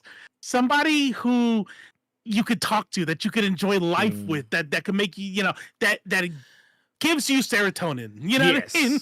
Well, it's the you ever like, you know, you watch Pulp Fiction. It's actually one of my favorite lines from that movie. When Bruce, I think it seemed like where Bruce Willis is in the cab. Or no, not in the cab. He's like not in the cab. It's before he gets in the cab, he's talking to old girl in the hotel, and they're talking about how like what's pleasing to the eyes and what's pleasing to the touch are seldom the same.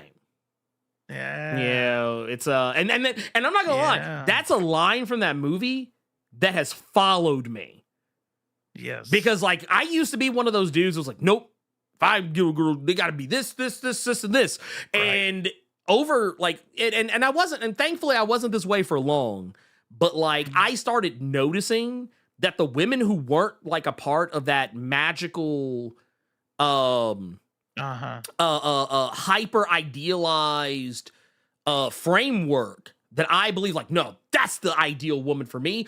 A lot of the time, those women that didn't fit that model, I actually found myself having better experiences, better relationships, and more meaningful interactions than I did with women who actually, like whenever, like I was joking about the big titty goth girlfriend earlier, but like I remember that there's a couple of times I had the hot big titty goth girlfriend and they were fucking terrible. Like they were fucking like objectively like toxic and like they just not good to build a not to say that all big titty goth girls are that way, but I'm just saying like that is exactly the correct point. If you held yourself to a standard, then you're not basing it off character anymore. You're basing it off that standard, and now and I see that happen a lot with people around my life. It's happened to me. It's like, no, I want this is my standard, and this is what I'm gonna. Okay, cool. Have your standards, and then realize and don't be confused when it's relationship after relationship after relationship that you're gonna fail because now you're looking for the person you connect with. You know, I don't believe in like metaphysical shit, but we'll just say spiritual for lack of a better word. You know, spiritually, and you're sitting there trying to like find that person you connect with, you know, on a spiritual level within a physical. Now, maybe you're me, and you find a hot wife that does both. Great, but I'll tell you what, you know, how many people might have I connected with earlier? You know what I mean? You know, if if I didn't keep that standard. You know, I don't know. It's just interesting. And this right here, I like this. Like either it's reality bringing you down a peg. You might want Meg the Stallion, but you might not be at that level socially, and that's something to consider. Like, I do want to say something about that. And the only reason why is this. I do think socially, okay. Maybe I don't have an argument against this because we did say socially. So like, there's other things, right? Right. But whenever I see look, I went a little crazy in my 20s or early 30s, so I've been around a lot of shit, and I will never hear. I've heard way too many times. Ew, she's with him. Ew, she's with him. Like, I don't care if it's a guy who's like 5'5". I don't care if it's a guy who's 5'10", 300 pounds. I don't care. Like, I don't care. It could be a dude super attractive, and it's always like, oh, he's packing, or he's rich, or like, and I'm like, or that both of them found each other and connect and jive. You know what I mean? Like, yeah. I'm like, people don't understand. Now I go back to it. This is why I try to make sure it's clear that I'm not talking about, chromosomes or DNA. This is social conditioning. This is social conditioning. Like, and so when women are not as socially conditioned as men are to find a partner that is attractive. Right. Now, it'd be stupid to say that women don't care about attractiveness. Like, that's not what I'm saying. But it's not like the end all be all. It's not, you know what I mean? And so they're looking for somebody who's going to care for them. And it's like, it's interesting to me whenever you sit there and go, no, I don't get that elite. I'm saying that other people like, I'm a baddie. Like, people are saying that about the women I date. Okay, first of all, no, I'm playing. He's like, no, it's me. It's me. But it's like, I just don't want people to think out there ever. If you're in the chat and you ever look in the mirror and you go, I'm too short, I'm too fat, I'm too ugly. Now, if you got a hygiene problem, if you're a loser and you know it, then that's other shit, right? But just understand that like, bro, find your fit. Don't just find your fit. That's all. And you know what? I think that's actually a perfect opportunity for this message. Jessica Santana said it. The quiet girl with the glasses and combos could be your fantasy girl at home, bro. Yeah, no, that's true. It's true. We might get a danger button on this one, but let me tell you something. You gotta just break yourself out of this idea that the girl in your mind that you've created from your years of porn and whatever else and your mom's JCPenney catalog, you have to break yourself of it, because I don't know how many times I have went home with somebody and wow, you know what I mean? Now, one thing I will keep private is my private life, but let's just say I've never been, and she's been marathoning fucking Baldur's Gate 3 right now. You know what I mean? Like, I wanted to watch something last night and she said no because she's trying to get through an area in Baldur's Gate 3.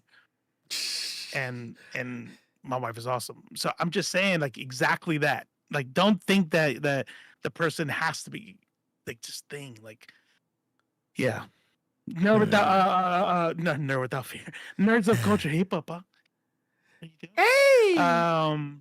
It's like Nerds of Culture, the dating edition, the dating. Yeah. Look, we give you the dating advice that actually won't ruin your life. Unlike Fresh and Fit. That's right. Right, yeah. Unlike Fresh and Fit, we actually give you legitimate dating advice. Stuff that'll actually get you in to a nice, healthy relationship, I think. Yeah. But no, I think that's all I got. I don't have anything else, and actually kind of want to get back to some drawing. So nice. I'm gonna go do have that. my Popeyes that's sitting out there waiting for me. Ooh. Oh man, dude, you know what? I think this needs to be on something. Chud equals can't handle unique diversity / dating. I like that. Actually, I like Facts. that. I need to. Facts. I need to write that down. I need That's to a write good that one. down. That's actually a very very good one. Here, let's So check this out.